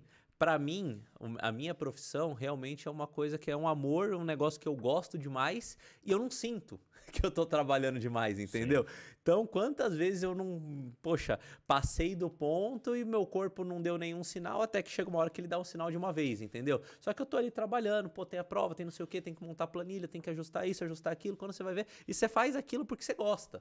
Então, você acaba passando por isso. Então, mesmo nós, então, isso trazendo pro lado do profissional, o tempo é um negócio escasso. E aí, se você pega uma pessoa que tem as suas funções normais, enfim, trabalha com seja o que for, ele tem o trabalho dele, ele tem a família dele, ele tem os amigos dele, tem questões gerais que ele tenha que administrar nesse contexto e tem que arrumar tempo para treinar. Então, por exemplo, se uma pessoa vai fazer uma prova de endurance em relação ao triatlon, a pessoa tem que ter disponível ali pelo menos 2 horas de treino por dia, né? Entre logísticas de deslocamentos, mais 1h30, 2 horas de logística por dia na semana. Fora o final de semana que vai ser mais. Então, aí vai fazer o longão. Aí vai fazer os treinos maiores, porque justamente você, teoricamente, dispõe de mais tempo. Então, a questão vai por esse lado. Então, assim, a grande questão quando a gente parte para o triatlon é ter tempo. Se você, né, a primeira condição é, eu quero ir para o triatlon, tá, então tá bom, a gente consegue organizar uma agenda para você treinar? Ah, consegue. Então, a gente consegue iniciar. Senão, aí acaba ficando complicado. E o cara que chega em você, que eu acho que é uma coisa que deve acontecer muito. O cara já chega em você e fala, eu quero fazer um Ironman. né? Acontece. Acontece, Opa, né? acontece, Sem acontece. pensar em falar, vou fazer um triatlon primeiro, né? Acontece. Primeiro explica aí pra galera o que é o Ironman, vou né? Vou explicar. Então, assim, o Ironman é uma marca, tá? Sim. Então, não é uma distância, é uma marca. Que da onde surgiu o Ironman? Você sabe dessa Não história? tenho ideia. Na época que eu dava aula na faculdade, eu até usava, essa era a parte introdutória da aula, né? Que eu brincava, não tinha aquelas coisas das lendas do Chuck Norris? Sim. Aí eu botava uma foto dele assim e falava, um dia ele resolveu fazer um treino de natação, ciclismo e corrida e criou o Ironman, entendeu? Mas assim, lá no Havaí, eles pegaram uma praia X, né? Então, assim, existiam maratonistas aquáticos, ciclistas e corredores. E eles queriam definir qual esporte era o mais difícil, qual era aquele que demandava mais do atleta.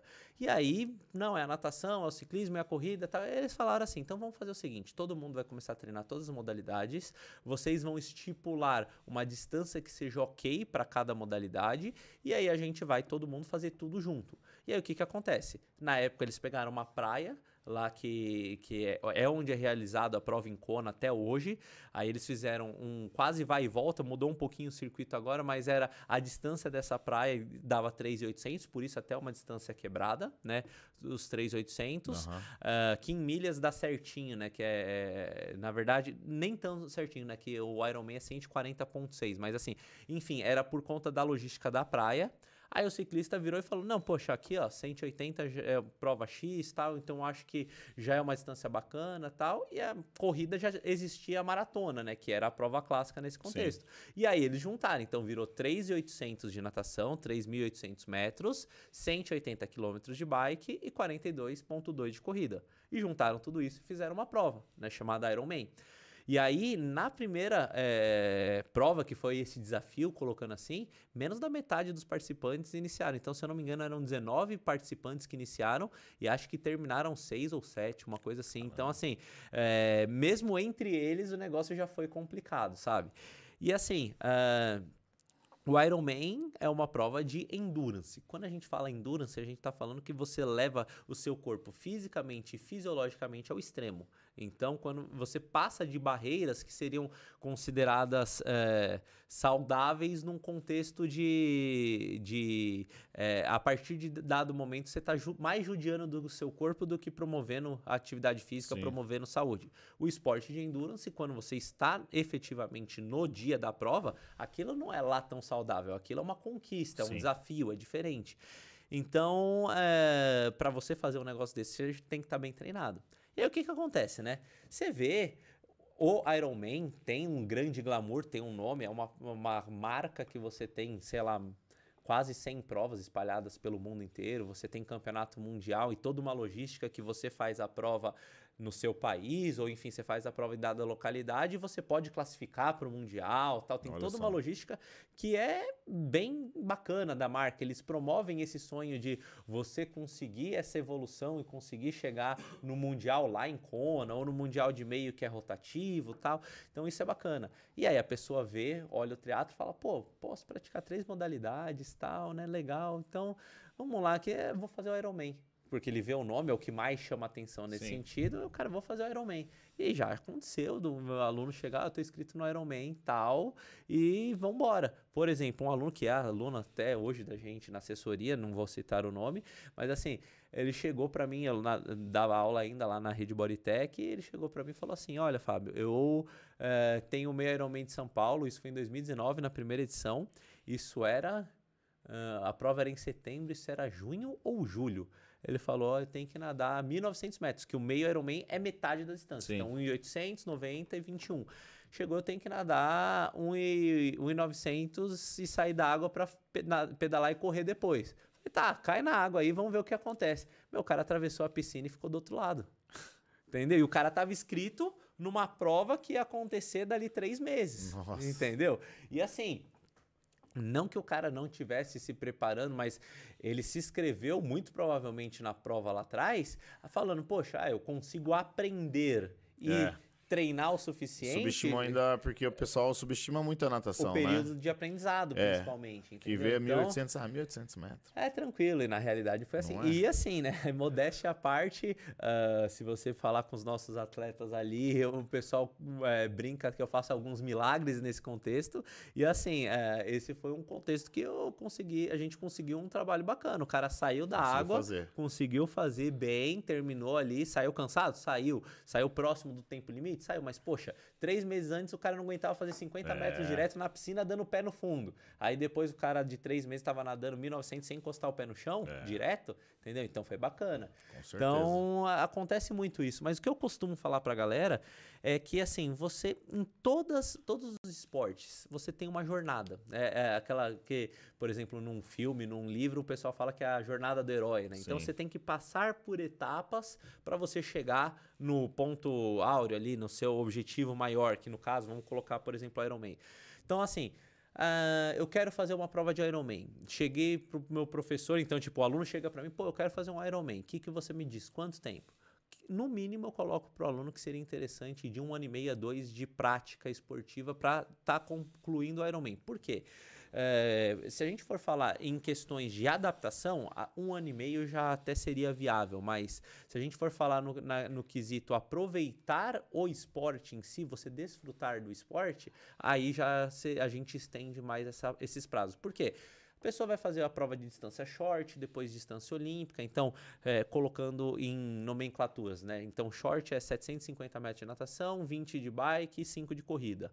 O olímpico, que chama-se triatlo olímpico justamente porque é a distância das Olimpíadas, 1.500 de natação, 40 de ciclismo, 10 de corrida.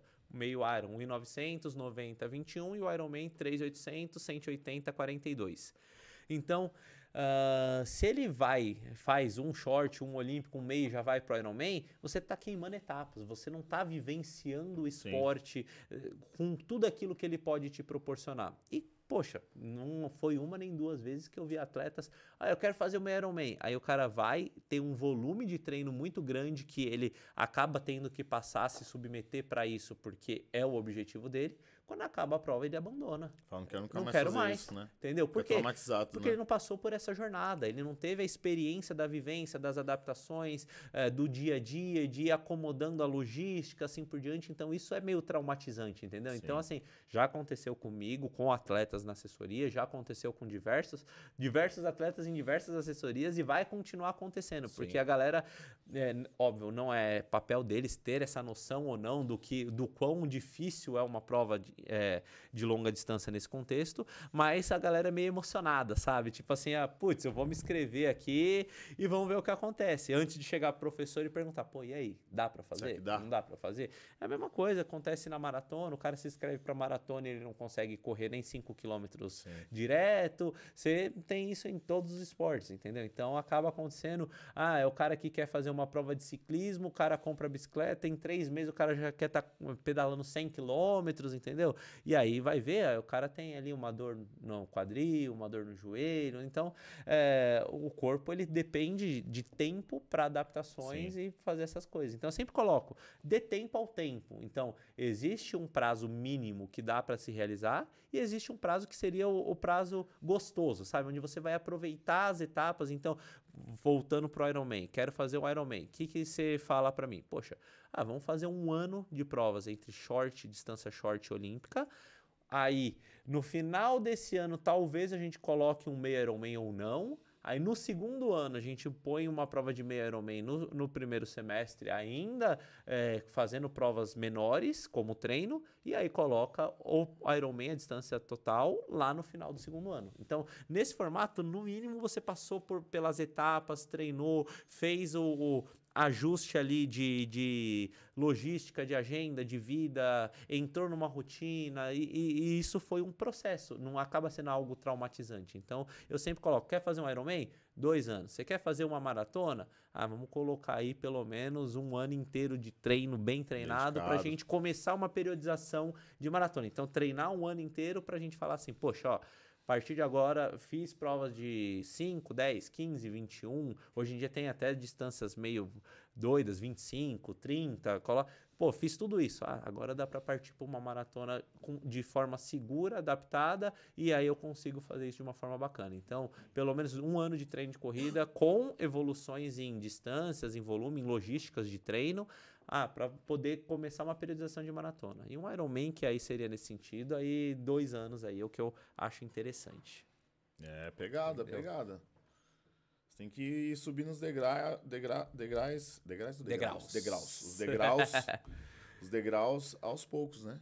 Não é querer pulando, né? E assim, né? Porque numa dessas você pular, você toma um tombo, assim, feio, né? Exato. Você pode até se lesionar ao ponto de, tipo, não conseguir terminar a prova e não conseguir nem treinar mais. Exato. E assim, a lesão em si... Nossa, agora você me deixou... Eu fiquei na dúvida dos degraus aqui. E aí, Wagner? Perdão aí se tiver errado aí, galera. Mas assim,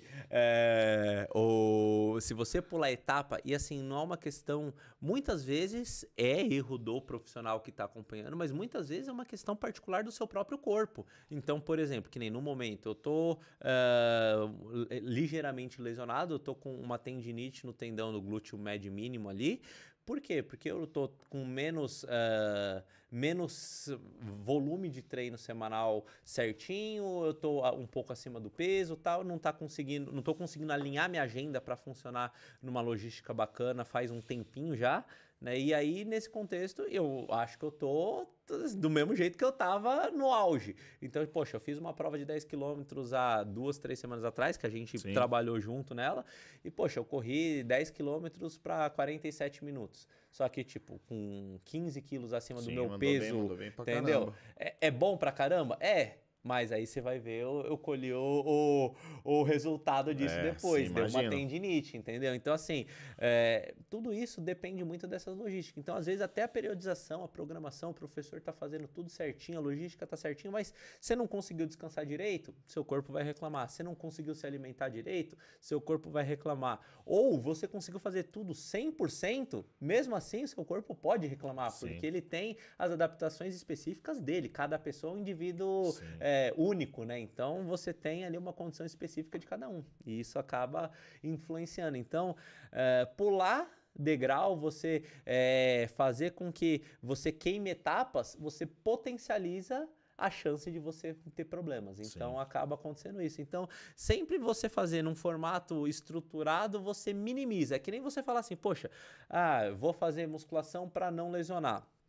Né? E isso é um mito, tá? Então é uma coisa importante aí. Inclusive, vi num outro podcast há pouco tempo atrás. Muito corredor, né? Corredor chega assim: por que você faz musculação? Eu faço musculação para não lesionar. Mas por que você não lesiona com a musculação? Não, porque ele protege, porque ele dá força. E na realidade, você tem diversos estudos mostrando que não necessariamente você tem uma correlação de fazer musculação com lesão. Você tem uma correlação de lesão com descompensação muscular.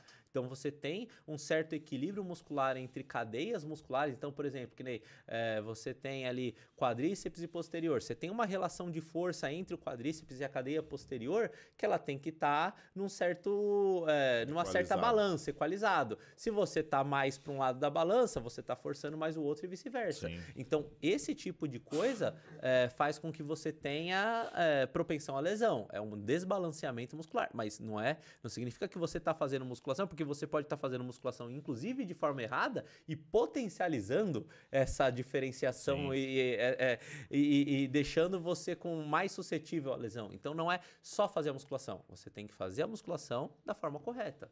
Então, o que hoje em dia, por exemplo, por que a gente instrui, inclusive na assessoria a gente tem ali o treino funcional, que é dado pelo Luan, inclusive nosso parceiro aqui de assessoria, excelente profissional. A gente fornece a planilha de musculação e o treino funcional. Por quê? Hoje em dia é visto que você, primeiro, melhora a sua performance, principalmente trabalhando no potência, você tem como equalizar um ganho de performance muscular e isso tem ali um resultado em relação a tempo final, né? Você melhora adaptações fisiológicas periféricas, você melhora as suas capacidades ventilatórias e tudo isso a gente está falando por quê? Por causa do trabalho de musculação que você está fazendo. Então, não é só, eu vou prevenir lesão. Não, você está fazendo musculação para melhorar a sua performance. E eu diria que é muito mais melhorar a performance do que propriamente prevenir lesão. Então, assim, é algo que é importante que, assim, existem mitos, né, nessa área que funcionam muito assim. Então, eu tenho que alongar antes de correr, eu tenho que... E assim, não necessariamente é uma coisa ou outra que tenha relação com uma lesão ou com uma melhor performance, entendeu? Então... tem vários mitos mesmo. Teve um que a gente falou que é uma coisa que eu vejo direto a galera falar da banheira de gelo, cara. Sim. Isso é uma coisa que... Você entrou aí numa área meio perigosa ali, né? Então, assim... você tem hoje em dia, e aí é uma opinião pessoal embasada em estudo científico, mas você tem os dois lados e hoje em dia não dá para você dizer 100% que é um ou outro, mas você tem indícios de que um lado funciona mais do que o outro, né?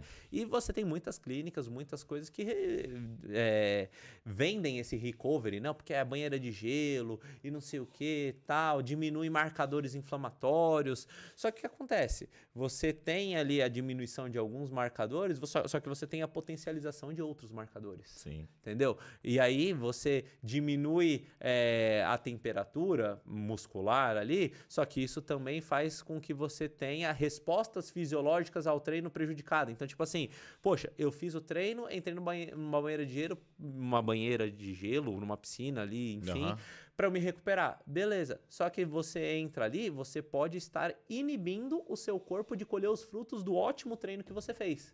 Então, você fez um treino esperando uma resposta fisiológica X, você vai ter meio X porque a banheira de gelo inibiu o que você ia ter de resposta. Deu aquela freada no... Exato, entendeu? Então, tipo assim, até que ponto é válido ou não? Então, assim... Hoje em dia, o que tem muito estudo e assim, é 100% de certeza que é funcional e existe uma melhora nesse sentido, é a massagem. A massagem de soltura, você fazer ali o alinhamento de fibras, um tipo de massagem que não é aquela mais gostosinha, que você fica relaxando, não. Você tem que efetivamente atuar na musculatura, na fibra, para que ela tenha... Não é aquela que eu faço lá no final do alongamento, lá no pessoal. Vou te falar um negócio, hein, quem estiver assistindo, a galera elogia muito, hein? Que bom. Só entre hoje e ontem, 3 alunos elogiaram. É verdade, legal, não tô brincando não. Fico então, feliz. assim, não é uma massagem gostosa, é uma massagem para recuperar a musculatura. Aquela pra chorar, né? A liberação meio facial ali, ó. Exato. Então, tipo assim, aí se você for falar, poxa, piscina de gelo, banheira, funciona? Tem os seus prós e os seus contras. Se o cara tá acostumado a fazer e você tirar dele, ele pode falar que ele não performou porque faltou. Porque tem até um efeito placebo nesse contexto. Assim como se o cara nunca usou e você colocou, você pode piorar a performance dele. Você lê a literatura, ela é inconclusiva. Ela tem muitos estudos que levam por um lado mostrando que sim, assim como tem estudo que coloca ali randomizado, a pessoa não sabe o que está fazendo efetivamente ali, era um gel, era não sei o quê, e eu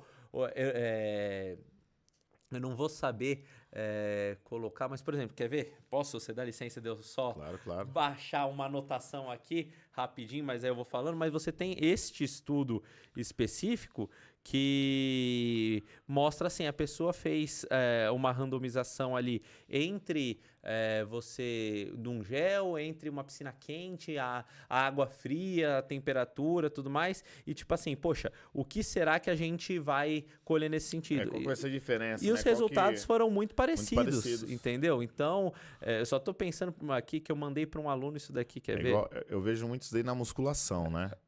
Na musculação a galera, tipo, faz o treino X, faz a metodologia X. Cara, no final acaba sendo tudo igual. Exato. É uma diferença, assim, é que assim... pequenininha, que eu acho que é o negócio da individualidade biológica de cada um. É isso. Né? Que aí tem uma pessoa que vai se beneficiar pra caramba fazendo daquele jeito, tem um outro cara que vai até atrapalhar. Exato. Então, que nem eu peguei aqui o estudo, é um estudo do Bishop, né? Então, David Bishop, o nome do autor, e assim, ele fez esse trabalho e quando você vai ver ali, os resultados finais foram muito parecidos. E aí você tinha lá a piscina de gelo, você tinha ali água em outras temperaturas, você tinha gel, você tinha... E, tipo, é inconclusivo. Então, assim como o gelo é inconclusivo, você tem a pistolinha de massagem, Sim. é inconclusivo. A bota de compressão, ela tem até um certo grau de estudos interessante já, mas nada que você possa cravar 100%, tipo assim, ó, isso aqui vai ser Vai ser fundamental. diferencial mesmo. Tipo, os indícios da bota são interessantes, mas Sim. ainda não... Eu, particularmente, não colocaria nada como conclusivo nesse sentido. Sim. E diferente, por exemplo, da massagem que você tem... Você pode até fazer a prova dolorido. Você vai estar cansado ali, sentindo que a musculatura tá doendo, mas você vai performar. Então, a massagem, a gente já tem esse lado. Agora, outros recoveries, vamos dizer assim, muita coisa ali é mercadológico, eu diria, Sim, viu? sim. Muita coisa é mercadológico. Não tenho dúvidas, não tenho dúvidas. É que nem as metodologias de treino, né, cara? De quem não vejo da musculação, que é o que eu mais Sim, tenho sim, estudado sim. nos últimos anos.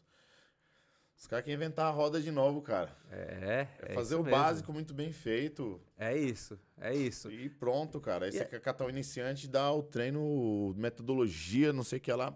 Não vai funcionar com ele, E cara. se a gente for ver, né, e colocando nesse contexto, né, tudo como eu posso dizer, variáveis que você manipula. Sim. Né? Então você tá falando, vamos falar da musculação. Então o que você consegue manipular na musculação? Carga, você consegue manipular velocidade de execução Sim. e você consegue manipular intervalo. Sim. São as 3 variáveis principais da musculação. Só que você manipulou uma, seja como for, os caras dão slow, super slow, 4x3, não sei o quê. E aí, Ponto zero. Ponto zero. Olha lá o Sardinha aparecendo aí, o famoso ponto zero.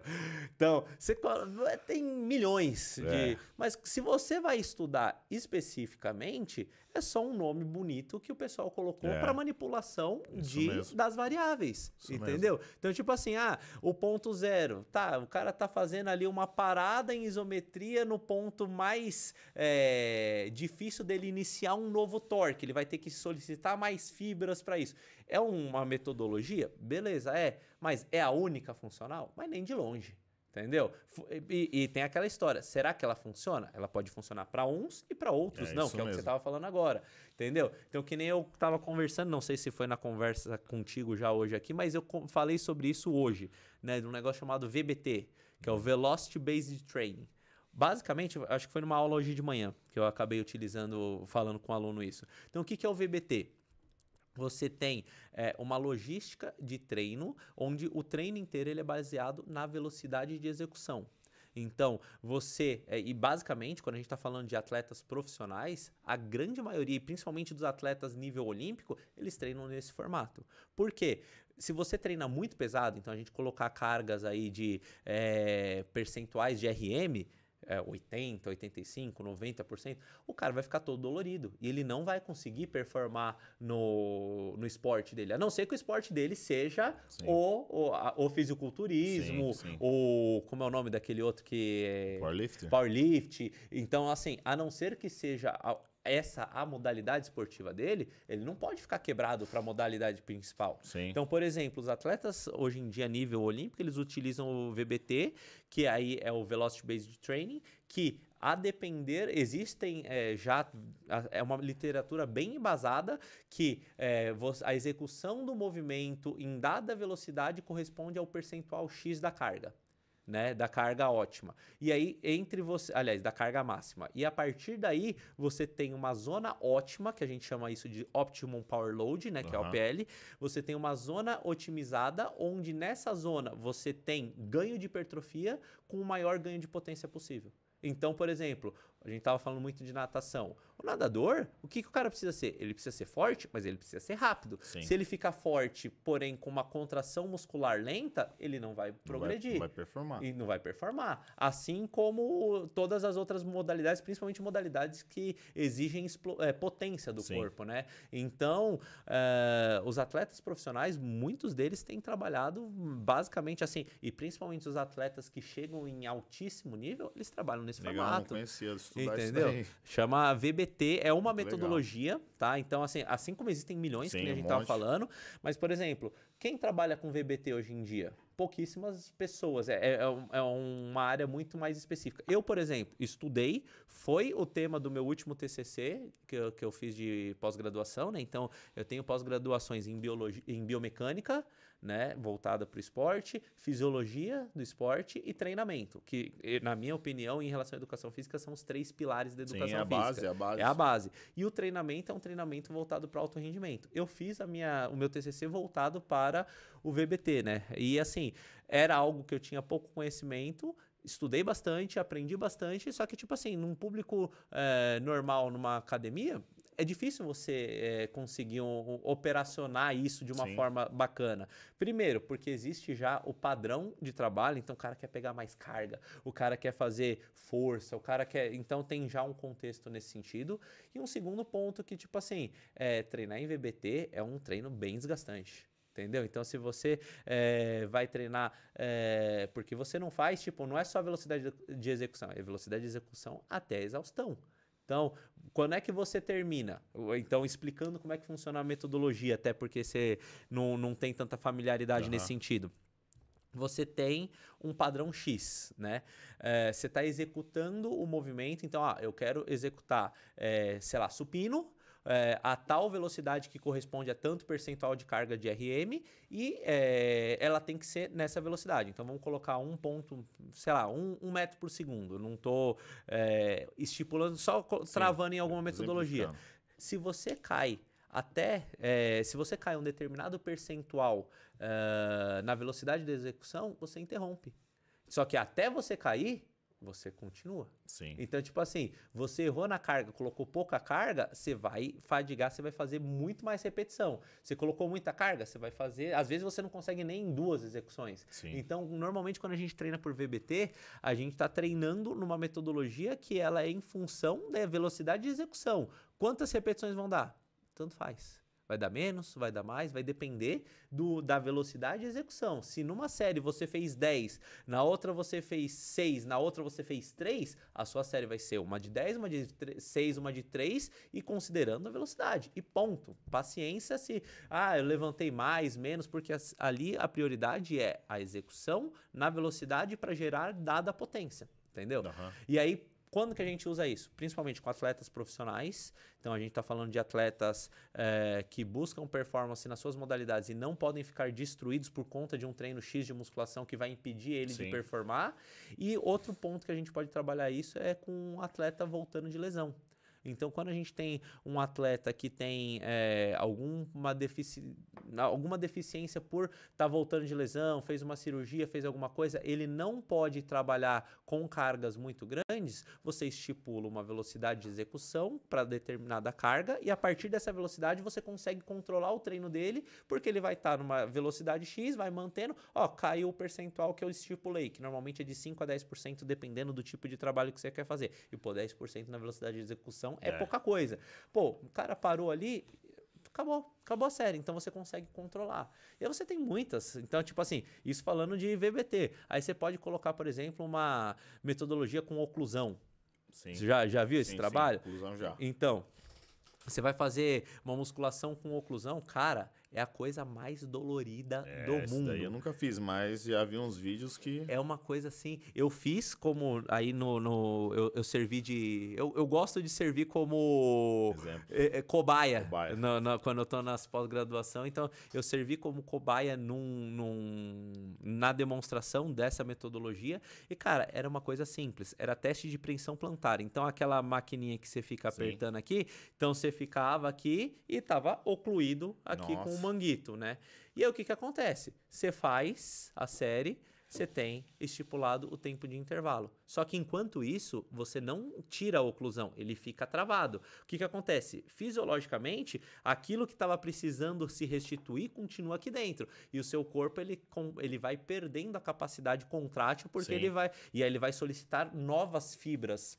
Então, você tem lá o tipo A, tipo B, contração rápida, contração lenta, as híbridas, e aí você vai utilizando unidades motoras que elas não estavam sendo recrutadas inicialmente. Só que para aquilo, a acidose que vai ficando. Nossa, fica arrebentando, né? Cara, Imagino. então assim, eu fiz, acho que foram 4 ou 5 séries, deu quase meia hora de teste. Só que eu fiquei sentindo dor no meu braço por uns 3 dias. Caramba. E assim, foram 5 séries apertando ali só por causa do manguito. O manguito não tava um negócio absurdo que minha mão tava ficando roxa, mas também não tava algo que tivesse passando sangue tranquilo. E, meu, é uma coisa absurda. E aí, pô, vou treinar com um manguito lá na sala de musculação? Dificilmente você vai treinar. Mas, pô, você pega um fisioterapeuta que pegou um cara que acabou de fazer uma cirurgia, o cara praticamente não consegue fazer o movimento. É uma forma de você fazer ele ganhar muita força, muita massa, solicitar mais Sem recrutamento. tanto esforço, sem né? tanto esforço, entendeu? Então, assim, conhecimento é tudo, metodologias existem para ser utilizadas e testadas e organizadas de acordo com a individualidade Isso de que eu cada um. sempre falo. Entendeu? Pode ser que funcione pra você, pro outro não vai funcionar. Tem que ir testando. Nossa profissão é um negócio que a gente tem que ir testando pra ver como que vai funcionar pra cada um. E assim aí, você vai deixando, você vê que eu gosto de falar Gosto, e eu gosto. vou indo, já quase acabei a água aqui. E aí, o que que acontece? A gente pode até extravasar isso, a gente tava falando da musculação, mas a gente extravasa isso pro âmbito, por exemplo, da corrida. Então assim, cara, estamos falando de uma periodização de um atleta para determinada prova, de um número de atletas. O que funciona para um, não necessariamente vai funcionar para o outro. Entendeu? E aí o que que acontece? Pode ser que a planilha de treino seja igual? Pode. Porque você existe uma base. Então, o treinador tem uma metodologia que ele gosta de seguir. Então, eu particularmente, eu gosto muito de treino polarizado, aquela questão do 80-20. Sim. Eu gosto de fazer uma progressão de cargas de forma organizada ali, onde você tenha um aumento estruturado do volume total na semana e um aumento estruturado do volume de intensidade da semana. Então, eles sempre são equalizados. Então, quando eu estou montando a planilha, eu sempre prezo por isso, pensar no volume total, pensar no volume de intensidade e pensar na logística que tem que se cumprir até o final. Então, a periodização macro, meso e micro.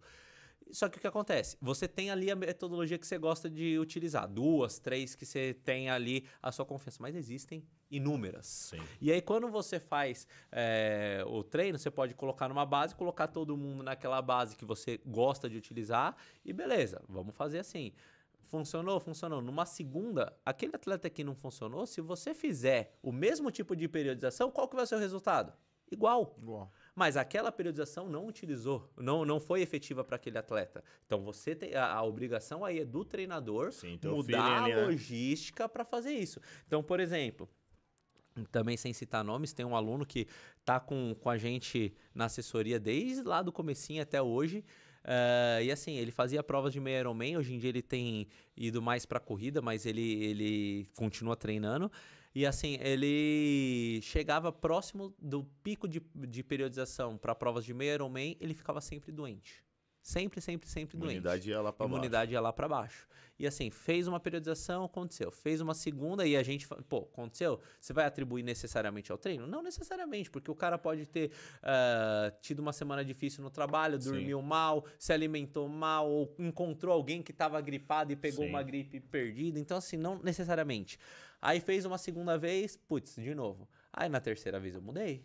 Falei, não, a gente vai, ao invés de utilizar uma periodização progressiva com um pico, 2 picos, a gente vai fazer uma periodização ondulatória. Então, eu vou modular as modalidades nesse contexto até que a gente consiga uma equalização lá no final, onde tudo você vai estar bem treinado para fazer todas. Só que a gente não vai manipular todos os volumes de uma vez junto. A gente vai ondular entre as modalidades. Então, às vezes, você tinha natação lá em cima, bike no meio, corrida com menos volume. Aí você sobe a corrida para o meio, a bike vai lá em cima e a natação cai. Então você utiliza uma ondulação onde eles vão se revezando entre si e num contexto geral você vai ganhando o volume necessário para você cumprir a prova. Poxa, na terceira periodização que eu vi que na primeira e na segunda não tinham sido coincidências que tinha dado errado, na terceira encaixou. E aí o cara saiu de uma prova de 6 horas de prova para 5 horas e 23, 22, acho que foi isso, não lembro de cabeça.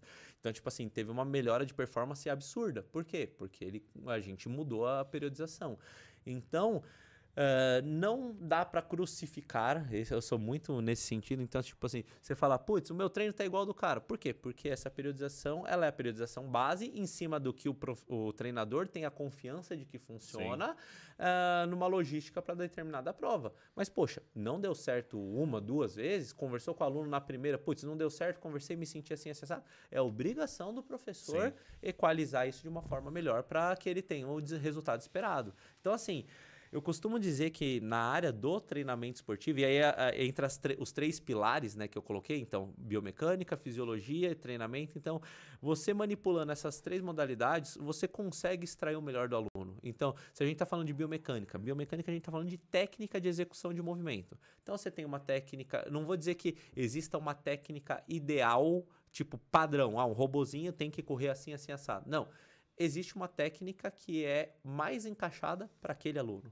Assim como você tem uma técnica de pedalada, assim como você tem uma técnica de natação, não existe aquele formato que você fala, não, isso aqui é a melhor performance do mundo. Mas você tem aquilo que encaixa com aquele aluno, com as limitações de mobilidade que ele tem, com as limitações... E cada um vai ser de um jeito. Cada um vai ser de um jeito. E aí a gente modula isso. Então a gente consegue equalizar a técnica para que ele fique numa melhor técnica adaptada ao corpo dele. Então a gente fecha a caixinha da biomecânica. Sim.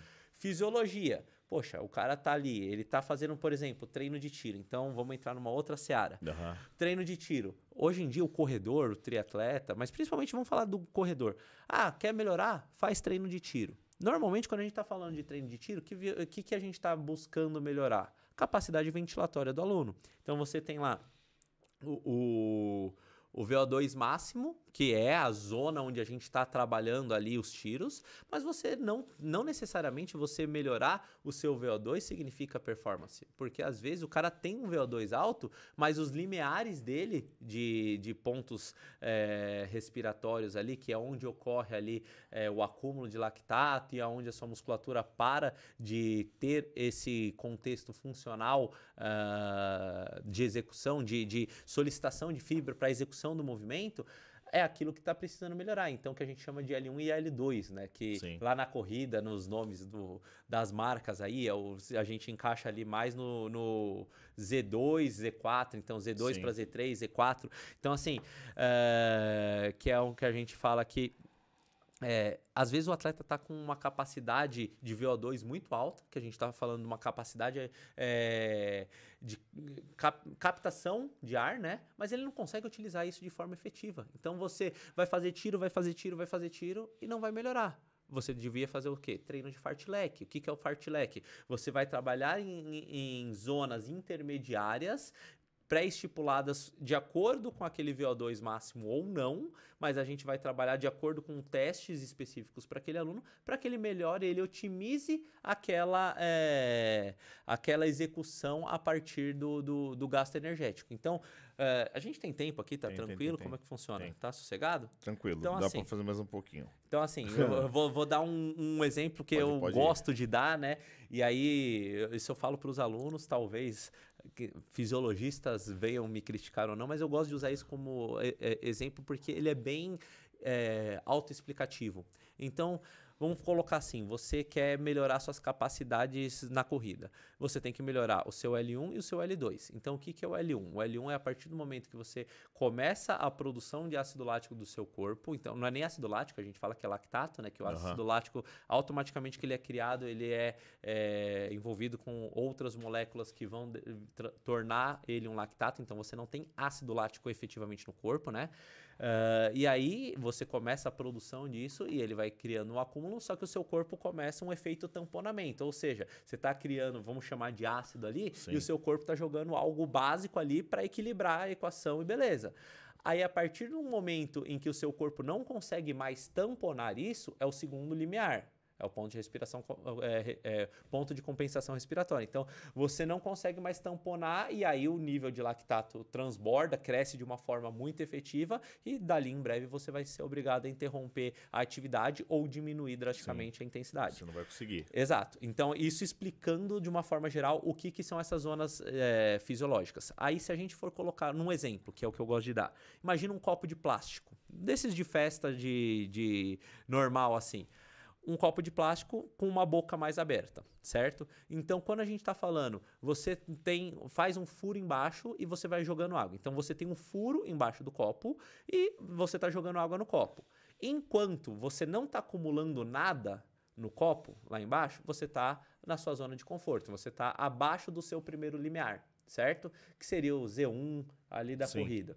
A partir do momento que você começa a acumular água dentro desse copo, você passou do primeiro limiar. E aí você começa a subir, mas dependendo do quanto que você está jogando de água ali, a água vai subir, a água vai descer, então isso seria o efeito tamponamento. Então você consegue equalizar com que essa água não transborde dependendo da vazão de água que você coloca ali. A água transbordou do copo, você chegou no segundo ponto, no L2. Então, você não conseguiu extravasar, manter a vazão de uma forma que não acumulasse, você extravasou. Então, o que acontece? O L1 é o furo na parte de baixo do copo e o L2 é o tamanho da abertura no copo lá em cima. E como é que a gente manipula isso? O L1, a gente aumenta o tamanho do furo, então você tem um furo do tamanho de um dedinho. Se você colocar do tamanho de um dedão, você aumentou a vazão, ou seja, vai conseguir sair mais água lá embaixo e você vai acumular menos lactato. E o L2, você já começou a acumular, beleza, mas o seu corpo ele começa a tolerar mais essa lactose, essa acidose, né? Lactose. Esse ácido lático, esse lactato. E aí você começa a tolerar mais. E aí o que acontece? Seria como se a gente pegasse a borda do copo em cima e aumentasse. Então você aumenta a capacidade de água dentro do copo. Então você consegue aumentar essa quantidade, o seu corpo fica mais tolerante a isso e por conta disso você consegue fazer uma manutenção mesmo com muito resíduo fisiológico resultante das equações químicas para gerar energia lá dentro. Então, resumindo essa história, começou a cair água. Se você está com o buraquinho pequeno, ele não vai melhorar. E não vai. A água vai começar a acumular rápido. Sim. Então, você modificando treinos, fazendo os treinos em primeiro limiar, você aumenta o tamanho do buraquinho. E aí a vazão melhora, você melhorou a capacidade de não acumular lactato no seu corpo. Aí vamos para o segundo ponto. Você treinou no segundo limiar. Você aumentou a parte de cima do copo. Você aumenta a quantidade de volume de lactato que você consegue administrar ali dentro. E com isso, o seu corpo ele vai conseguir durar numa alta intensidade, muito maior do que o primeiro limiar, por mais tempo e conseguindo ser efetivo, conseguindo performar. E aí, nesse contexto, até ele transbordar, demora mais. Sim. Então, assim... O cara tá fazendo tiro.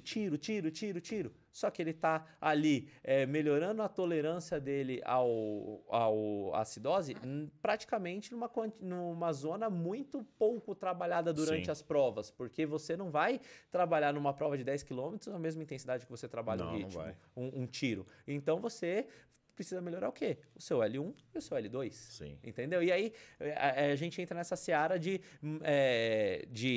poder manipular as condições. Então, o cara, o corredor, tem que fazer tiro para melhorar. Não necessariamente. Às vezes você precisa manipular o primeiro e segundo limiar. Às vezes você precisa dar mais volume para você ter mais adaptação mecânica, deixar o aluno mais econômico, economia de corrida, ganho de performance com um gesto motor economizando energia. Então tem essas questões. E o terceiro ponto que a gente manipula, que é a metodologia de treinamento que a gente vai tentar desenvolver tudo isso. Então, quando a gente vê todos esses pontos que a gente pode trabalhar, a gente consegue performar com o atleta de diversas formas diferentes. Então, não existe uma receita de bolo. Você consegue manipular de diversas formas e isso vai fazer com que aquele seu aluno, seja na musculação, na corrida, no triatlo, seja a modalidade que for, você pode colocar ping-pong. Pô, a gente consegue manipular essas características. É o negócio do teste com o aluno, né? Exato. E testando, né? Exato. Você vai testando, você vai embasado na literatura e você vai testando e ver quais das metodologias, porque com certeza não é uma só. Qual metodologia naquele contexto vai ser mais funcional para o seu aluno. E aí, pô, melhorou, conseguiu aqui, chegamos num platô aqui que não consegue evoluir. Bom, então agora está na hora de a gente testar alguma outra coisa. A gente vai evoluir por um outro lado e assim por diante. Então, nesse sentido é fascinante, eu diria, né? Mesmo, é mesmo. A educação Tive uma física. aula aqui agora, ó. Longe Eu disso. lembrei pô. várias coisas aqui agora. ó. Longe disso, longe disso. Então, assim, Bom demais. quando a gente vê a capacidade humana, do corpo humano, é uma coisa absurda. Eu Não, diria mas que é é mesmo. a máquina mais perfeita que já foi criada aí. Eu acredito num ser supremo em si, né? Então, que esse ser superior, ele criou a máquina mais perfeita, porque ó, o tanto de coisa que tem dentro da gente. Que a gente resiste, Em relação- né, cara? não, As coisas e impossíveis. coisa que a gente tem dentro da gente bactéria, a É. gente tem um monte de organismos. Sistema a gente, funcionando no Para o automático. sistema funcionar no automático, são tantas coisas acontecendo ao mesmo tempo, tantos minerais, tantas Adaptações, né? adaptações, tanta coisa ocorrendo que, cara, é uma coisa muito grande. E você, por ser muito grande, justamente você tem um leque de coisas a testar e a trabalhar que podem fazer o seu aluno melhorar ou não de diversas formas. Então, Sim. tipo assim, é fabuloso isso, porque você pode trabalhar de diversas formas e conseguir resultados a partir disso. E assim, até então a gente está falando buscando performance. Mas a gente pode falar nesse sentido simplesmente de uma pessoa ter uma estética melhor. Então, aquela pessoa que busca um corpo mais esteticamente, visivelmente mais bonito. Você tem metodologias para isso. E Sim. também não é uma só. Você tem diversas metodologias que vão trabalhar naquilo. Você tem um contexto onde você está melhorando uma qualidade de vida de um idoso que não tem mais a sua capacidade motora, a sua capacidade de força para ter autonomia no dia a dia. Você tem diversas metodologias que podem fazer ele evoluir aquilo. Você tem uma pessoa voltando de lesão, você tem... Então, em todas essas capacidades, o profissional de educação física, junto com outras áreas, ele é capaz de intervir de diversas formas, da forma que melhor vai encaixar para aquele paciente, para aquele aluno, para aquele atleta, e com isso você ser o ponto que vai fazer pegar a pessoa de um ponto e levar ele a outro ponto melhor através da sua intervenção. Então, é por conta Sem disso dúvidas. que eu vivo isso aqui, que eu amo o esporte, é transformar a vida das pessoas, e as possibilidades que o esporte nos dá para isso são muito grandes, né? Não, bom Então, demais, bom demais. Você vê o aluno evoluindo, né? Vê ele fazendo coisas que ele não fazia antes, quebrando barreiras. Isso aí não tem o que pague, né? Não tem o que pague. E assim, ainda aí saindo desse campo e indo para um campo geral, saúde pública, né? Quanto por cento da população não é obesa? Quantos por cento da população... Você sabe, aí colocando até para o público aqui, a maior causa de mortalidade nos países, de uma forma geral, sabe qual que é? Obesidade? É a inatividade física. Inatividade. É a inatividade física. Caramba. Porque ele é o fator inicial para gerar as outras doenças. É, que aí acaba gerando outras doenças, Então, né? a doença... Diabetes, obesidade, Então, pressão. a maior doença do mundo, do planeta Terra, hoje em dia, chama-se inatividade física. Como é que fala? Sedentarismo? Sedentarismo. Sedentarismo. É, porque Então, você pegar os antigos, né? o que o cara fazia? O cara acordava cedo, o cara tinha que andar para ir comprar até não sei comida, aonde, plantar não sei o quê. Trabalho braçal. Trabalho braçal. Então, tipo assim, o ser humano, em adaptação como ser humano, ele é um ser caçador e coletor. E nômade. Hoje em dia você tem tudo fácil na sua mão o tempo inteiro, você fica muito mais imóvel, você tem pessoas que trabalham sentado o dia inteiro, então você tem todo esse contexto. Então, a doença que mais mata no planeta Terra hoje em dia é o sedentarismo. E quem que é o profissional que é capaz de atuar nesse sentido e promover a saúde e melhorar a qualidade do planeta Terra nesse contexto? É o professor o educador físico. Então, o professor, existe uma coisa, e até a gente estava comentando de uma forma rápida antes daqui do podcast, a profissão de educação física às vezes é muito subjugada. Entendeu? E aí você fala assim, não, é só jogar uma bola, é só não sei o quê. Se, por exemplo, pensando em política pública, se fosse promovido a atividade física, você diminuiria de forma drástica doenças e filas em hospitais, você melhoraria a qualidade de vida das pessoas, você teria pessoas menos estressadas, mais saudáveis. Tem a parte psicológica, psicológica, a parte de alimentação, em todos os contextos. E tudo isso começa de sair do sedentarismo para uma pessoa ativa. Então, hoje em dia, coisa que talvez as pessoas não saibam, a OMS coloca que uma pessoa, para não ser sedentária, ela tem que... são 5 horas semanais de atividades leves a moderadas ou 2 horas e meia semanal de atividades intensas. Então, tipo assim, e mudou faz 2 anos agora, porque antes eram 2h30 de atividades intensas, ou acho que eram 3 horas, 3 horas.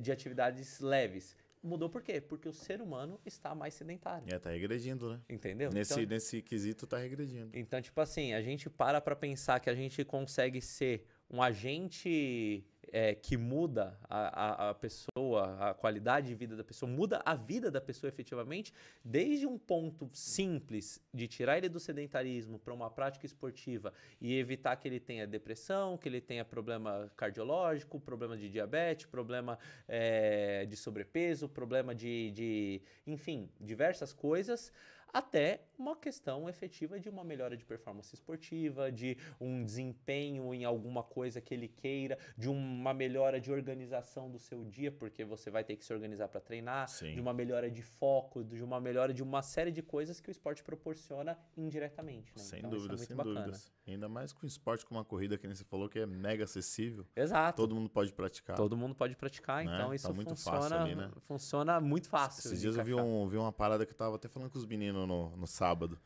De um cara que fez acho que foi uma maratona com Crocs, cara. Sim. Você vê várias coisas assim. O cara correu com Crocs, cara, e correu pra baixo de 4 minutos. Sim, Falei, mano. Sim, você vê várias coisas. Assim, então o cara corre de Crocs, o cara que corre descalço. E aí, tipo assim, foi o que até a gente comentou. O cara precisa de um tênis? Não, o cara não precisa de um tênis. Se ele quiser correr descalço, ele pode. Ele vai ter que ter o pé adaptado à temperatura do solo, que pode ser asfalto, pode ser trilha, pode ser... Ele vai ter que ter o arco do pé muito fortalecido, bem como todas as estruturas, porque ele vai aumentar a sobrecarga. Então o tênis serve para mediar essa sobrecarga. Ele vai ter que ter isso daí bem organizado e vai ter que estar treinado para fazer isso. Mas se o cara tiver tudo isso, o cara pode correr descalço. Faz facilmente. Entendeu? Então, tipo assim, tudo depende da adaptação. Então, a corrida é fabulosa. O cara pode correr de Crocs, descalço. Tô voltando a correr, Eu sei, então tamo junto nessa. Tô vindo aí, hein? Tamo junto nessa empreitada aí. Tamo junto. Mudar isso daí que eu corria antes e abandonei, né? O cara virou bodybuilder por um tempo. Eu lembro da primeira vez que eu entrei na piscina pra nadar, cara, depois que fiquei uns 3 anos sem entrar na piscina. Aí entrei na piscina pra nadar. Meu Deus do céu, parece que era um bloco jogando na piscina, cara. Sério? Eu acho que eu nadei 500 metros assim, ó. Arrastando assim, ó. Aí fui tentar nadar borboleta, o braço não saía. Curtinho. É isso. É especificidade, né? Não adianta. Exato. E aí, mais uma vez, mostra o quanto o corpo é adaptável, né? É adaptável. Então, você tava daquele jeito. Hoje em dia, você não tá treinando natação, não tá conseguindo tá correr. melhorando. Já tá outra pegada. Exato. E aí, é objetivo. Meu objetivo é ficar gigante? Beleza. Vai lá. Você quer ser mais... você ter mais coisas a fazer, conseguir fazer outros esportes que vão promover ali, melhorar outras qualidades suas, você tem que adaptar para aquilo. Isso aí. É a realidade. Isso aí. Então, é isso. Mas, assim, é uma coisa fabulosa. Eu sou apaixonado pela atividade física, pela minha profissão, acima de tudo. E, cara, é um negócio que... se eu fosse médico, eu podia salvar muitas vidas. Se eu fosse engenheiro, eu podia ser um ótimo projetista de coisas e tal. Mas eu acho que a maior intervenção que a gente consegue ter efetivamente é no dia a dia das pessoas. E o esporte, ele faz toda a diferença no dia das pessoas, sem sabe? dúvidas. Pessoa que não treina, assim... o mais legal é quando a pessoa chega naquele ponto que lhe falta... Poxa, não treinei hoje, a pessoa sente falta, sabe? Falta, né? Sinal, quando você vai perceber que entrou no ritmo mesmo. Entrou na sua rotina, tá fazendo diferença no seu dia a dia, ele tá tendo interferência no seu dia a dia, é quando você não consegue por qualquer motivo e você sente falta. Aí você fala, putz, essa pessoa já tá colhendo os frutos do esporte em si, entendeu? Sem dúvidas. Então, isso é muito bacana e, poxa, não tem coisa melhor do que você saber que você fez essa pessoa fazer esse trajeto, né? Você foi a pessoa que guiou, transformou a vida da pessoa, ou até a pessoa que já pratica e, poxa, eu quero uma performance, ou eu quero praticar porque eu preciso ter uma zona de escape do trabalho que tá puxado mentalmente, fisicamente, é fabuloso isso daí. Não tem o que dizer. Esporte transforma. Com certeza. Mas da hora, Fábio, da hora. Obrigado por ter aceito o convite de vir aí. Foi muito legal esse bate-papo. Imagina, eu que agradeço. agradeço. Marcamos outro aí. Eu que agradeço. Hoje, foi uma pauta mais aberta, né? Sim, Falamos sim. um pouquinho mais de uma forma geral, mas aí, enfim, se quiser fazer alguma coisa colocar mais específica alguma coisa aí, mais específica, a gente ver com a faz. galera aí se eles Sim. têm alguma coisa, algum assunto mais específico pra Sim. gente tratar, meu, tô à pega de disposição, chave isso poxa. daí. Vamos lá que tô à E disposição. como é que faz pra isso. treinar na Targas? Conta aí pra mim aí. Cara, hoje em dia a gente tem as nossas redes sociais, que são um ponto do pessoal encontrar a gente. Então, Instagram é @targaspersonalcoach, Facebook a página é Targas Personal Coach, mas é muito mais fácil entrar em contato pelo Instagram, ali pelo direct. A gente tem um site que é targaspc.com. Tá? Então, é muito fácil de achar também, né? Então, é targaspcdepersonalcoach.com, simples assim. Lá também tem uma área onde você consegue entrar em contato e aí ele vai mandar ali a mensagem direto ou pro meu celular ou pro celular da assessoria. E aí a gente já entrou em contato, a gente já consegue ali bater um papo, fazer uma anamnese, conversar quais são os objetivos e alinhar para ver se é interessante pro aluno. Sim. Porque assim, a gente está à disposição de qualquer forma para ajudar os alunos, né? Ou os possíveis alunos. Sim. Aí precisa ver se encaixa na rotina, o que funciona, e a gente faz todo o esforço para que aquilo seja. Por isso chama-se, inclusive, personal coach. Inclusive, esse ano completamos 10 anos. Legal. Estamos em estudos aí até para fazer um rebranding de marca, Olha. talvez até mudar ali o nome da assessoria, alguma coisa assim, não deixar de ser Targas, mas Sim. mudar esse contexto. Mas até hoje o personal coach foi nesse sentido. Não que é um negócio extremamente personalizado, porque é personalizado no sentido de que o cara vai estar sendo preparado para a prova dele. Se Sim. vai estar igual ao do outro ou não, ou para o objetivo dele, mas se vai estar igual ao do outro ou não, indifere, porque eu estou Sim. fazendo o que é melhor para ele naquele Sim. momento. Mas assim, o personal coach a gente vai ajustar nos dias que são melhor para os alunos, na logística melhor, de manhã, Sim. de noite, tal treino aqui, não muda para lá, é melhor fazer o treino de tiro tal dia, ou melhor... Então, a gente faz toda a logística para tentar encaixar na vida da pessoa. E, poxa, às vezes, eu tenho... Meu, o ideal para você treinar corrida e você perceber uma evolução bacana é 3 vezes na semana, na minha humilde opinião. Putz, eu tô numa fase que só dá para eu correr 2 vezes. Então tá, então a gente vai ajustar e vai correr duas vezes. Melhor duas do que nada, né? Só dá para fazer uma, tudo bem.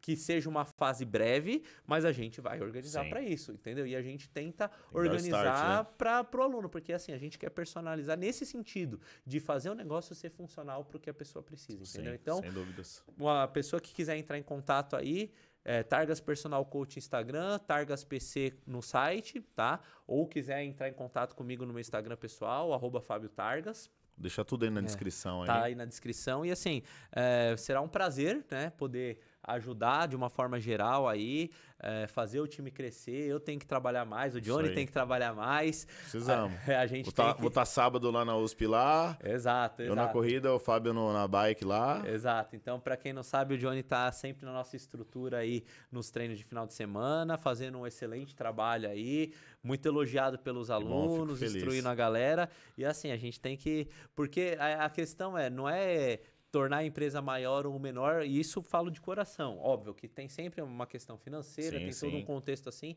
mas eu penso mais pela minha missão, que é mudar a vida das pessoas. Então, poxa, se a assessoria ficar grande, não significa...